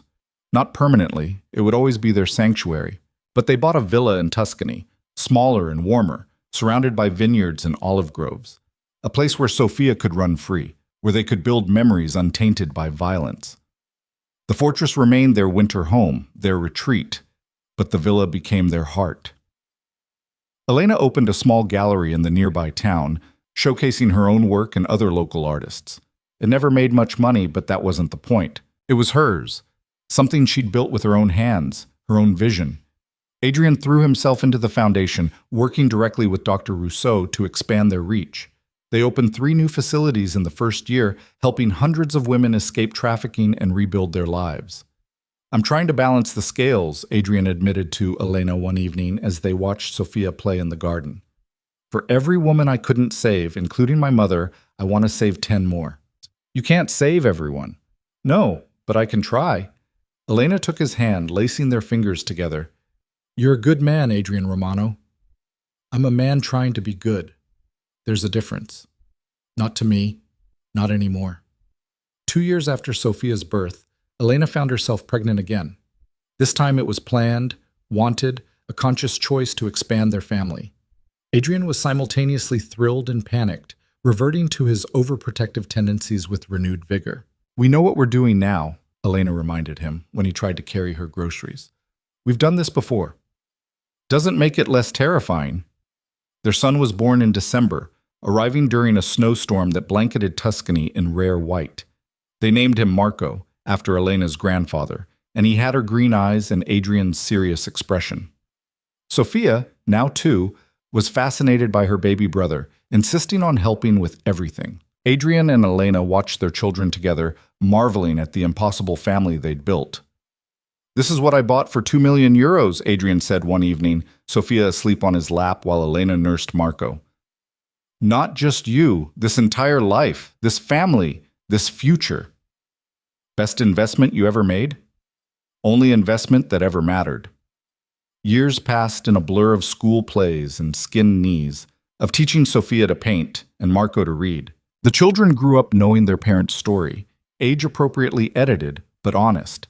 They knew their father had done bad things, that their mother had been brave, that love could come from the darkest places. Sophia inherited her mother's artistic talent, spending hours in the studio painting worlds that existed only in her imagination. Marco inherited his father's strategic mind, always thinking 3 steps ahead, already negotiating with surprising skill at age 5. "We made good humans," Elena said one night, watching their children sleep. "We did." Adrian pulled her close. "Better than either of us had any right to make. They'll change the world. Or at least their corner of it." He pressed a kiss to her hair. "Like their mother changed mine." On their 10th wedding anniversary, Adrian surprised Elena with a trip back to Milan. Not to the places of her captivity. Those were behind them. But to her university, the parks where she used to sketch, the cafes where she'd dreamed of futures that never happened. "Why are we here?" Elena asked as they walked the streets of her past. "Because I wanted you to see how far you've come." Adrian stopped in front of her old apartment building. 10 years ago, you were a girl with dreams. Then I stole those dreams." "Adrian, let me finish." He took her hands. "I stole your dreams, but you built new ones, better ones. You turned a nightmare into a family, a prison into a home. You didn't just survive me, Elena. You transformed me." Tears filled her eyes. "We transformed each other." "We did, and I wanted to come back here, to where it started, and tell you something." Adrian pulled a small box from his pocket. "I bought you once, paid a fortune to own you, and it was the worst thing I ever did, and the best thing that ever happened to me." He opened the box. Inside was a new ring, delicate, beautiful, nothing like the heavy platinum band from their forced wedding. "But now I want to ask. Not demand, not buy. Ask." Adrian's voice shook slightly. "Elena Vieri Romano, mother of my children, love of my life, will you marry me? Again? By choice this time?" Elena's tears spilled over. "We're already married. Legally, but not by choice, not freely." He slipped the new ring on beside the old one. "I want you to choose me, the way I choose you every day." "Yes." Elena's voice was fierce. "Yes, 1,000 times yes. I choose you, Adrian Romano. I choose this impossible life we built. I choose all of it." They married again in a small ceremony in Tuscany, surrounded by friends and family. Sophia and Marco were part of the wedding party, standing proud as their parents exchanged vows that were real this time, chosen, true doctor. Rousseau attended along with several women from the foundation, women Adrian had saved who'd built new lives from wreckage. Marcus came, now running Adrian's legitimate shipping operations. Even Isabella was there, having divorced her sociopath husband and started over. It was a celebration of not just marriage, but of transformation, of people who'd been broken and found ways to heal, of love that grew in impossible soil. As they danced under string lights in the villa's garden, Elena looked at Adrian and saw their entire journey reflected in his eyes. "Any regrets?" she asked. "None." He pulled her closer. "Well, maybe buying you instead of wooing you properly. But I like to think I made up for it." "You did, in about 1,000 different ways." "Only 1,000? I'm slipping." Elena laughed, and the sound was pure joy. "I love you, you impossible man." "I love you too. My salvation, my everything." Years later, when Sophia was in university studying art history and Marco was in secondary school already talking about social justice law, Elena would look back on that auction night and marvel at the journey. She'd been sold like property, claimed by a monster trapped in a gilded cage. But somehow, impossibly, that cage had become a home. That monster had become a man. And that girl with shattered dreams had become a woman who'd helped build something beautiful from ashes. Adrian had changed everything. His businesses now focused on legitimate trade and helping trafficking victims. The foundation had expanded internationally, saving hundreds of women each year. He'd become known not as a crime lord, but as a philanthropist, a reformed man trying to balance terrible scales. But more than that, he'd become a father who read bedtime stories and taught his children that mistakes didn't define you, your response to them did. A husband who still brought Elena paintbrushes from his travels and kissed her like she was precious. A man who'd chosen goodness not because it was easy, but because someone believed he could. On quiet evenings, they'd sit on the terrace overlooking the Tuscan hills, watching the sunset paint the world in shades of gold. Do you ever think about what your life would have been? Adrian asked one such evening. If I hadn't bought you?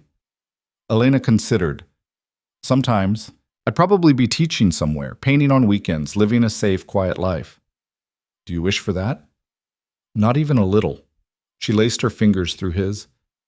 This life, our life, is messy and complicated and built on impossible foundations.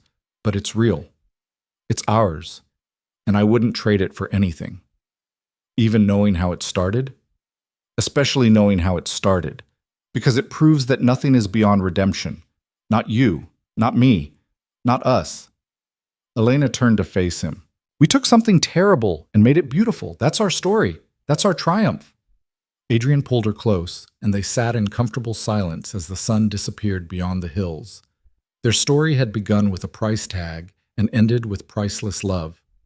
It had started with captivity and ended with freedom.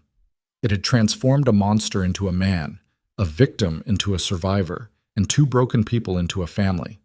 Elena had been bought for 2 million euros. But what they'd built together was worth infinitely more. And in the end, that made all the difference.